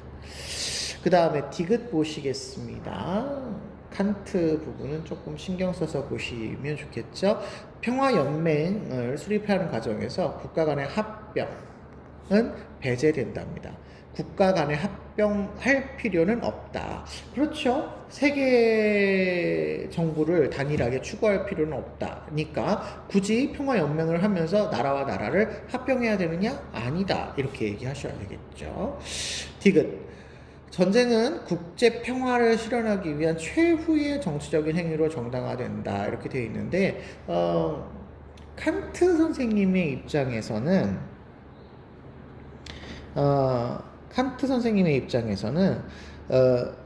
전쟁을 반대해요. 평화를 실현하기 위해서 전쟁을 통해서 평화를 실현해라가 아니잖아요. 그러니까 정당화된다라는 말에 동의할 수가 없을 것 같아요. 최후의 수단으로서 정당화된다 이런 말에 동의할 수 없을 것 같고요. 영구 평화를 추구하시니까 모겐소 선생님의 입장에서 본다면 모겐소의 입장에서는 국제 평화 이거 목표는 되지 않지만 이게 전쟁을 위해서 전쟁은 국제 평화를 실현하기 위해서 이 말도 좀 그런데요. 예, 국제 평화를 실현하기 위해서 전쟁을 한다는 개념도 현실주의에서는 국제 평화가 목적이 아니라 개별 국가의 이윤 추구를 목적으로 전쟁을 한다. 이렇게 하면 얘기가 되는데 개별 국가의 이윤 추구가 평화를 통해서 달성된다면 이렇게 할 수는 있으니까 일단 넘어가자고요. 근데 최후의 정치적 수행이냐? 아니죠. 굳이 최후까지 기다릴 필요가 없어요. 자국의 이익이 된다면 전쟁을 하는 것이 도덕적으로 아무런 상관이 없기 때문에 최후의 방법으로 사용되어야 한다라는 표현을 쓸 필요가 없습니다. 그래서 모겐소 입장에서도 옳지 않고 칸트의 입장에서도 옳지 않은 선지입니다. 정답은 2번이 되시겠네요. 14번 보겠습니다. 14번. 가불 사상가들의 입장을 나의 그림으로 탐구하고자 할 때 시민 불복종이네요.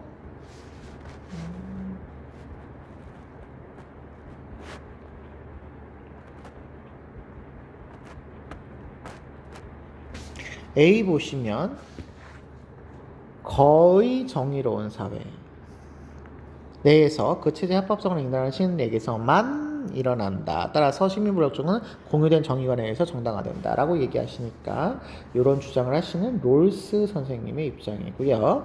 을을 보시면 시민불복종은 공리주의 원리에 의해서 정당화된답니다. 따라서 우리는 시민불복종 행위에 위해 전체적인 이해와 손해를 저울질해봐라 이렇게 얘기하시니까 이거는 싱어 선생님이구나 이렇게 파악할 수가 있겠습니다.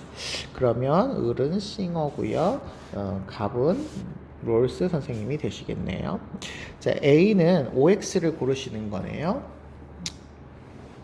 그러면 롤스의 입장과 싱어의 입장을 비교해서 보죠. A. 시민 불복종은 법에 대한 존중심을 감소시킬 수 있느냐.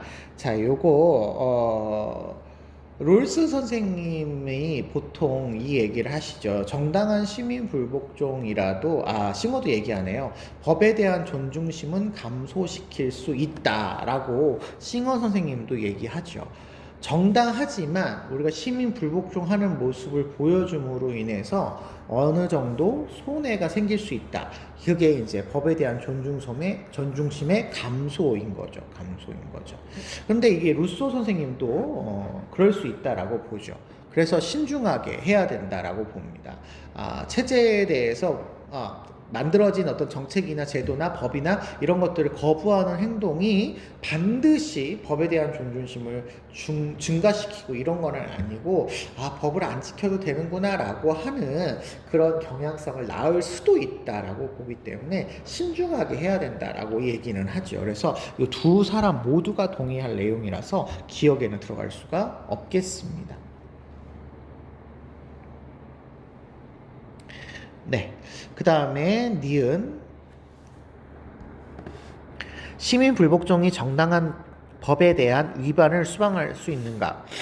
당연히 롤스가 됐건 싱어가 됐건 정당한 시민 불복종이라도 시민 불복종은 위법행위인 거죠. 위법행위. 그러니까 위법행위입니다. 예. 맞네요. 예, 맞네요. 요걸 한번 고려해 볼까요? 이게 지금 정당한 법의 위반이라고 되어 있는데, 롤스 선생님이나 뭐 싱어 선생님도 둘 다 마찬가지겠지만, 그 어떤 문제가 되어지는 현저한 어떤 위반이나 심각한 위반이 나타나는 그런 법이나 제도를 시민 불복종을 하는 경우에 해당되는 법이나 제도만을 거부하는 게 아니라 다른 어떤 법이나 제도를 어김으로써도 시민불복종이 가능해요. 그래서 정당한 법의 위반을 수행할 수 있느냐라는 것에도 동의를 합니다. 여러분 그러니까 그런 거라고 생각하시면 되죠. 우리가 무엇인가를 얻어내기 위해서, 그러니까 노동자들이 뭐 최저임금 뭐 이런 것들을 보장하기 위해서 파업을 한다. 최저임금을 보장하기 위한 내용을 위해서 파업을 하는 거는 같은 법은 아니잖아요. 그렇기 때문에 이게 허용될 수 있는 부분으로서 나올 수 있는 거라고 보시면 되겠습니다. 그래서 이건 롤스가 됐건 싱어가 됐든 둘 다 동의할 수 있는 표현이라고 보실 수 있겠습니다. 우리는 롤스만 찾으면 되니까 맞다고 보시고요. 디귿. 심각한 부정의가 존재하는 민주체제. 자, 이거는 두 개를 끊어야 돼요. 앞에는 심각한 부정이에요. 근데 뒤에는 민주체제입니다. 여러분 민주체제가 나타나는 사회는 롤스에게 있어서 정의로운 사회나 거의 정의로운 사회예요. 근데 지금 심각한 부정의가 나타난다고 보니까 거의 정의로운 사회이겠죠. 여러분 민주체제라고 했기 때문에 이미 체제 자체는 괜찮은 거라고 보셔야 됩니다. 체제 자체는 괜찮은 어떤 사회 체제가 나타나고요. 그런 사회에서도 심각하고 현저한 부정의가 나타나는 경우에 시민 불복종을 한다라고 롤스 선생님 생각하죠. 그래서 이거 맞는 표현입니다. 리을이요. 다수의 견해를 진정으로 반영한 법에 대한 시민 불복종은 불가능하냐. 여러분 이거 정말 단순한 문항인데 선지인데 다수의 견해를 진정으로 반영한 법. 보통 우리들의 법은 우리가 만드는 법은 다수결로 만들어집니다. 그렇지만 시민불복종은 그렇더라도 어떤 다수의 이익, 모든 사람들의 이익을 위해서 그 법을 어기는 시민불복종이 가능하다라고 이야기하는 분이니까 불가능한 게 아니다라고 얘기를 하셔야 되겠습니다. 불가능한 게 아니다. 가능하다. 저울질을 해봐서 할 수 있으면 할 수 있다. 이렇게 얘기하셔야 되죠. 그래서 정답은 니은과 디귿만 정답이 되어야 될 것 같습니다. 시민불복종은 위법행위예요. 위법행위이기 때문에 당연히 위법행위에 대한 시민불복종이 가능하다. 이렇게 보셔야 되겠습니다. 자, 15번 보겠습니다. 요거는 이제 소비윤리 관련돼서 나왔네요.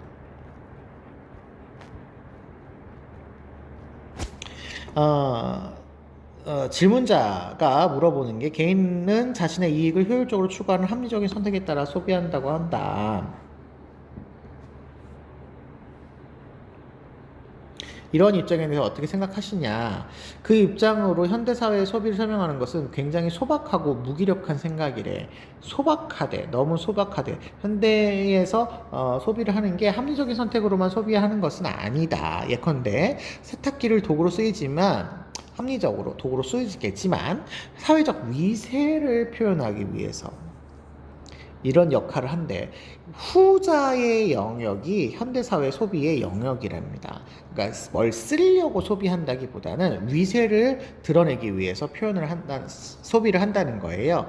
그랬더니 3번에 현대인은 사회적 지위 명성에 있어서의 차이를 드러내고자 지위나 명성에서의 차이 때문에 재화 그 자체가 아니라 기호를 소비한다라는 거죠. 이렇게 얘기하니까 맞다. 아, 그러면 요거 기호 소비를 이야기하시는 분인데요. 이거는 뭐 사람 이름은 잘 모르셔도 돼요. 보드리아르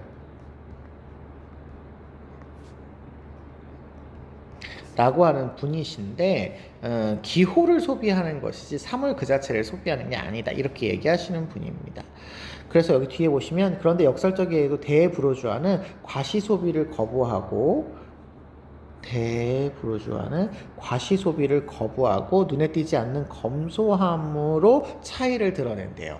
차별적으로 어떤 소비를 나타내는 패턴이 있는데 베블론처럼 무조건 과시소비를 함으로써가 아니라 내가 검소하고 겸손하게 소비를 함으로써 나 되게 부자이지만 이렇게 하고 있어 라는 어떤 차이를 드러내고 있다. 그래서 이게 베블론은 아니신데 그래도 이게 어떤 사상가인지를 파악하는 것보다는 소비의 어떤 성향을 제시문을 통해서 파악하는 게 중요한 문제였던 것 같아요. 그런 맥락에서 본다면 1번 현대사회에서 소비는 경제적 합리성을 최우선 아니라고 아까 말씀드렸죠. 여기 투자의 영역을 중요하게 여긴다라고 했으니까요. 그다음에 2번 현대인은 타인의 차이를 드러내기 위해서 차이를 드러내는 욕구를 충족하기 위해서 소비한다. 그렇죠? 요거는 맞는 거죠. 여기 차이를 드러내고자 이렇게 하는 거죠. 그 다음에 3번 사회에서 경제적 상위 계층만이 사회적 위세를 표현하고자 한다. 아이고, 사회적 계층만이 아니라 현대 사회에서는 이 위세를 표현하기 위해서 뭐 세탁기나 뭐 이런 것들을 다 사용하고 있기 때문에 경제적 상위 계층만 이렇게 소비하는 것은 아닌 거죠. 4번 현대인들은 사물의 기능을 중시하는 소비를 통해서 만족을 얻는다. 이 사물 그 자체를 소비하는 데서 만족을 얻는 게 아니라 기호를 소비해서 내가 좀 차이를 드러내는 것을 강조하고 있으시죠. 5번 현대인들은 사회적 시선을 의식하지 않고가 아니라 의식해서 선호하는 그런 제품을 소비를 해서 드러내는 차이를 드러내는 역할을 하고 있으시죠. 그래서 정답은 2번이다. 이렇게 찾을 수 있겠습니다.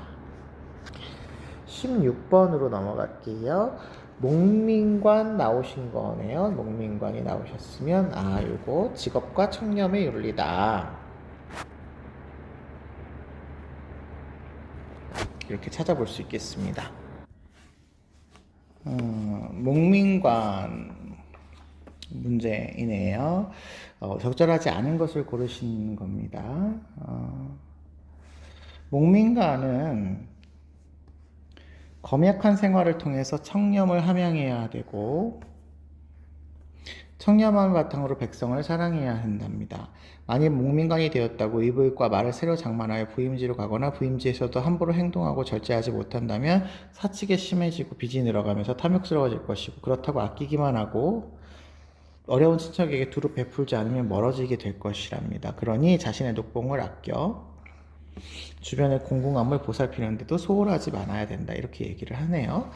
뭐 정약용 선생님의 이런 청렴과 관련된 목민관 윤리는 뭐 많이 나왔던 거죠. 그래서 유교적 관점을 기반으로 하고 이때 실학적인 관점에서 접근을 하면서 문제를 풀어주시면 될 것 같아요. 1번 공직자는 백성을 사랑하는 애민 정신을 바탕으로 국민에게 진심으로 봉사해야 되죠. 맞습니다.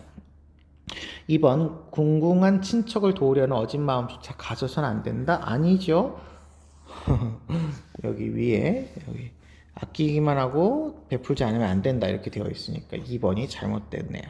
3번 공직자는 자신의 체면을 지키려는 과도한 소비를 하지 마라. 그렇죠. 과소비를 하지 마라. 여기 위에 나와 있죠. 여기 사치가 심해지면 안 된다. 이렇게 설명되어 있고요. 4번 공직자는 공무 수행을 위해 책정된 공금을 과다 지출하지 말아라. 그렇죠. 빚이 늘어나고 이러면 안 된다라고 얘기했으니까 과다 지출하지 말아라. 공직자는 청렴하기 위해서 검소하고 전략하는 태도를 가져야 된다. 이게 이제 검약이라는 단어로 나와 있는 거죠. 그래서 정답이네요. 정답은 2번으로 보시고 틀린 답을 찾으시면 되겠습니다. 17번. 17번도 역시 오랜만에 나오셨어요. 이게 에리 프롬이죠. 사랑과 성윤리입니다.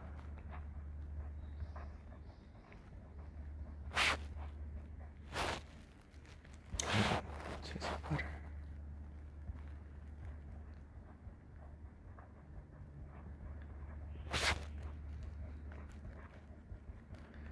오랜만에 이 부분에서 이제 학자로서 에리 프롬이 나오셨어요. 보시면 사랑은 자유의 소산이랍니다. 강제나 강요 뭐 이런 게 아니고 자유의 소산이랍니다. 지배가 아니라는 거죠. 지배의 관계로 타락하지 않기 위해서는 존경이 필요하다. 사랑의 4가지 요소 중에 존경이 들어가죠. 상대방에 대한 두려움이나 외경이 아니고 어원적으로 존경을 있는 그대로 보고 그의 독특한 개성을 아는 능력, 아는 것도 중요하죠. 사람을 사랑할 때 사람은 당신만에 이바지할 것을 기대하지만 그것을 사랑하는 사람을 존경하는 게 아니랍니다. 상대방이 자신에게 이바지할 것을 기대하지만, 기대할 수는 있지만 그것은 사람을 존경하는 게 아니랍니다. 그러니까 그런 것들이 이제 존경의 바른 태도가 아니라는 거죠. 만일 여러분이 다른 사람을 있는 그대로 사랑해서 일체감을 느낀다면 있는 그대로 혹은 그녀와 일체가 되려는 것이어야 되고 사랑하는 사람의 존경은 자유를 바탕으로 성립될 수 있다. 이렇게 얘기를 하고 있으십니다. 에리 프롬이고요.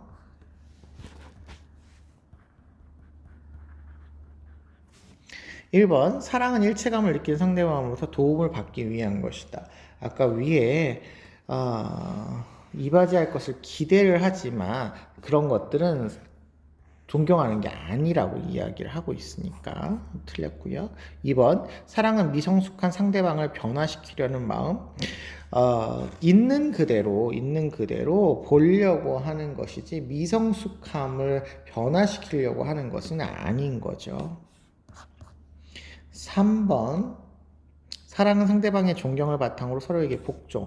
복종은 자유가 아니거죠. 자유가 아닌 거죠. 자유를 바탕으로 해야지 복종해라 그러면 강제인 거잖아요. 4번 사랑은 상대방의 고유성을 존중하고 표현되는 거죠. 맞습니다. 4번이 정답이네요. 5번 상대방에 대한 외경을 통해서 드러나는 존경의 감정이다. 여기 두려움이나 외경이 아니다 라고 되어 있습니다. 외경이 아니다 이렇게 되셨죠? 그럼 정답은 4번 되시겠네요. 18번 보시겠습니다. 아이고 18번 원조 얘기가 나오네요. 그러면 이 문제는 해외 원조와 관련된 문제구나 라고 파악해 볼 수 있겠습니다.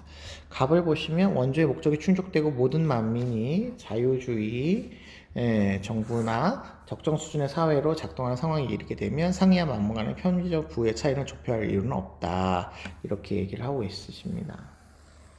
그러면 자유주의 정부나 적정 수준의 정부로 작동이 되면 해외 원조에 제한점이 발생한다라고 보시는 거잖아요. 그러면 이거 롤스 선생님이시네요. 롤스. 그 다음에 니은을 보시면 절대 빈곤에 있는 사람들을 돕지 않는 것은 절대 빈곤에 있는 사람을 도와야 되는 거죠. 그들을 죽게 내버려 두는 것이니까 절대 빈곤으로 인해서 고통받는 사람이라면 돕는 것이 공리의 원리에 따라서 의무가 된다. 이렇게 얘기를 하고 계세요. 그러면 공리주의적 맥락에서 절대 빈곤을 도와라 라고 얘기하시는 싱어 선생님의 입장이 되겠습니다. 기억 보시면 공적 정의관, 이게 이제 롤스가 얘기하는 정의관이죠. 니 규제하지 않는 사회는 원조의 대상이 될 수 없다 되어 있는데요. 공적 사회가 규제가 되는 사회가 정의로운 사회, 질서 정연한 사회, 거의 정의로운 사회 뭐 이런 거잖아요. 되지 않는 사회 그러면 무법국가라든지 고통받는 사회인데 원조의 대상에는 고통받는 사회가 들어가니까 될 수 없다가 아니라 될 수 있다로 오셔야 되시겠죠. 이거 잘못된 표현이네요. 원조의 주체가 될 수 없는 거겠죠. 니은 원조는 원조의 대상이 정치적 자율성을 가질 수 있도록 그렇죠. 정치적으로 그 스스로가 문제를 해결할 수 있도록 도와주는 것이 원조다라고 롤스는 이야기하고 있으십니다. 그래서 정치 문화의 개선을 통해서 질서 정연한 사회 체제를 갖추도록 돕는 것을 원조로 보고 있으십니다. 그 다음에 디귿 보시면 원조의 의무는 절대 빈곤에 상당하는 도덕적으로 중요한 다른 일을 희생할 것을 원조 주체에게 요구한다? 희생을 하면 이게 고통이 생산되는 거라고 여러분 생각하시면 되는데 이분 싱어 선생님은 공리주의자이기 때문에 내가 굉장히 중요한 일을 희생해가지고 큰 고통이 발생을 하면서 다른 사람을 돕는 것은 손해와 이익을 계산해봐서 저울질을 해봤을 때 이익적으로 많이 기울어지지 않을 거예요. 그래서 싱어 선생님의 표현은 다른 중요한 일을 희생하지 않을 때 원조를 해라 이렇게 얘기를 하시고 있으시죠. 그래서 이거 잘못된 설명이고요. 리을 특정 빈곤국에 대해 원조를 중단하는 경우가 있다. 특정 빈곤국에 대해서 갑은요 빈곤하냐 안 빈곤하냐가 중요한 게 아니기 때문에 어느 나라가 빈곤하지만 정치 사회 문화적으로 질서 정연한 사회 체제로 갔다면 원조를 중단할 수 있습니다. 그러니까 롤스는 맞고요.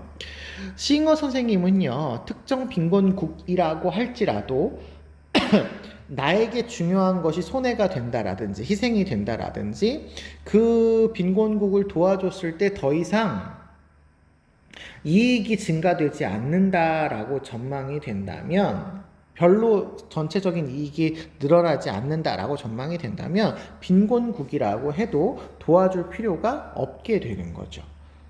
저울질을 해봤을 때 공리의 향상이 이루어지지 않으니까 전체적인 인류의 부의 증가가 이루어지지 않는다면 중단하게 될 수도 있는 거죠. 그러면 정답은 니은과 리을 3번이 정답이 될 수 있을 것 같습니다. 공리주의는 당연히 상대주의적인 관점을 가지고 계시는 분이기 때문에 반드시 해야 된다라는 건 없는 거죠. 19번 보겠습니다. 요거 법 얘기 나오는 거 보니까 요거 형벌과 관련된 정의, 형사적 정의와 관련된 내용일 겁니다.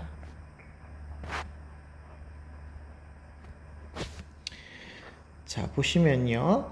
법은 각자의 자유 중에 최소한의 몫을 모은 것이에요. 요거 기억해 주세요. 최소한의 몫을 모은 것입니다. 공통의 어떤 몫을 모은 게 아니고요. 최소한의 몫을 모은 거예요. 보편적인 것을 모은 게 아니라. 그래서 일반 의사를 대표한다. 일반 의지가 아니라 일반 의사라고 표현합니다. 생명권을 포기하는 것은 그 최소한의 몫에 포함되지 않는다. 그러니까 최소한의 몫에 생명권이 포함되지 않는다라는 건 생명권을 양도하지 않았다라는 거죠. 생명권을 양도하지 않았다라는 거죠. 때문에 사형은 한 시민에 대한 국가의 전쟁으로서 허용될 수 없다라고 보시는 분이에요. 그래서 갑은 베카리아 선생님이 되시겠습니다.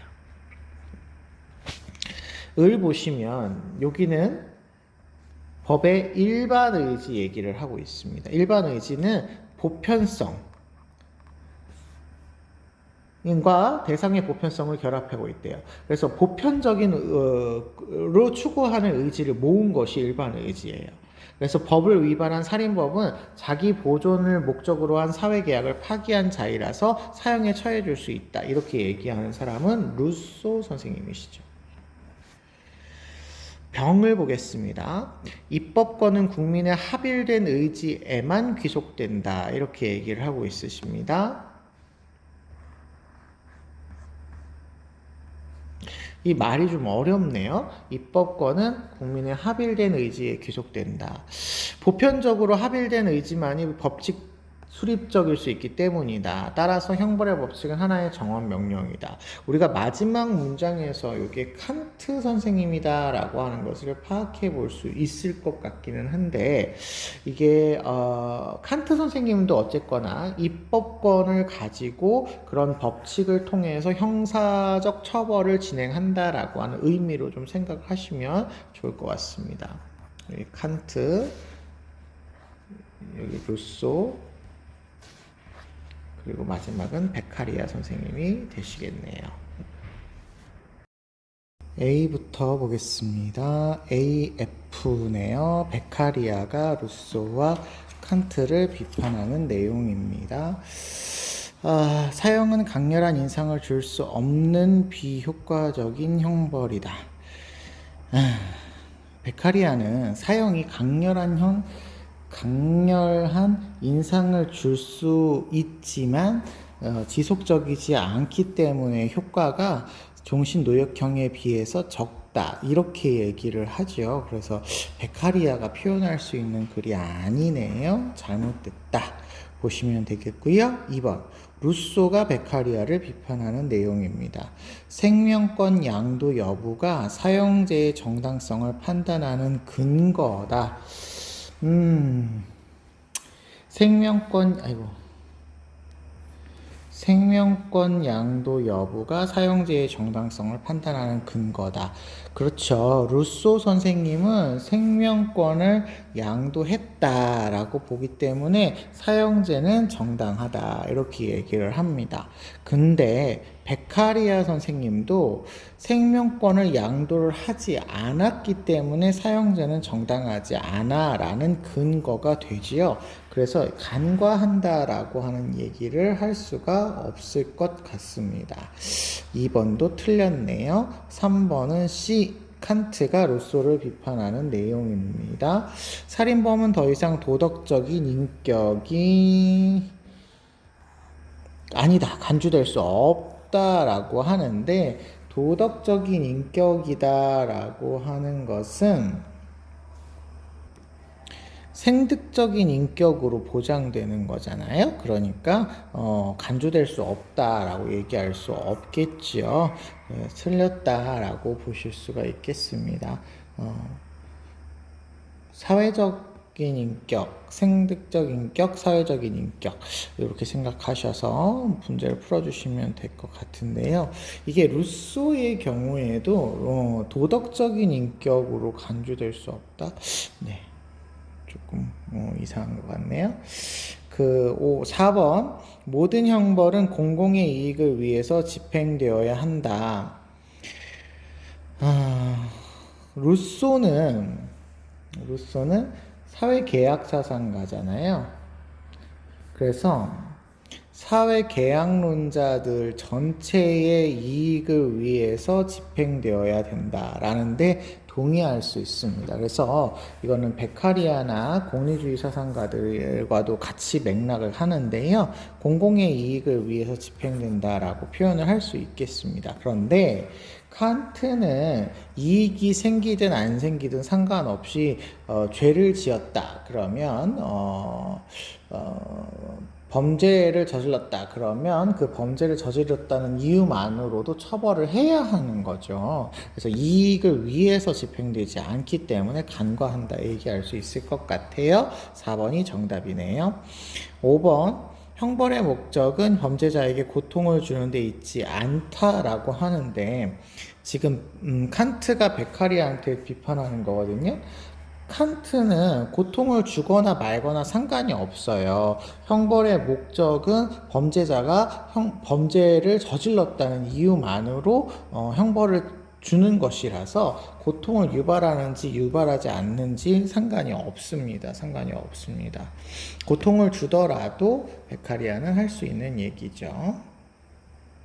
그래서 이게 정답이 4번인데요. 사실은 이 정답을 찾는 거에 대해서 그렇게 어려움이 있었다기보다는 이 병이라고 하는 게 칸트의 글이다라고 하는 것을 좀 파악하는데 아마 조금 어려움이 있지 않았을까 생각이 됩니다.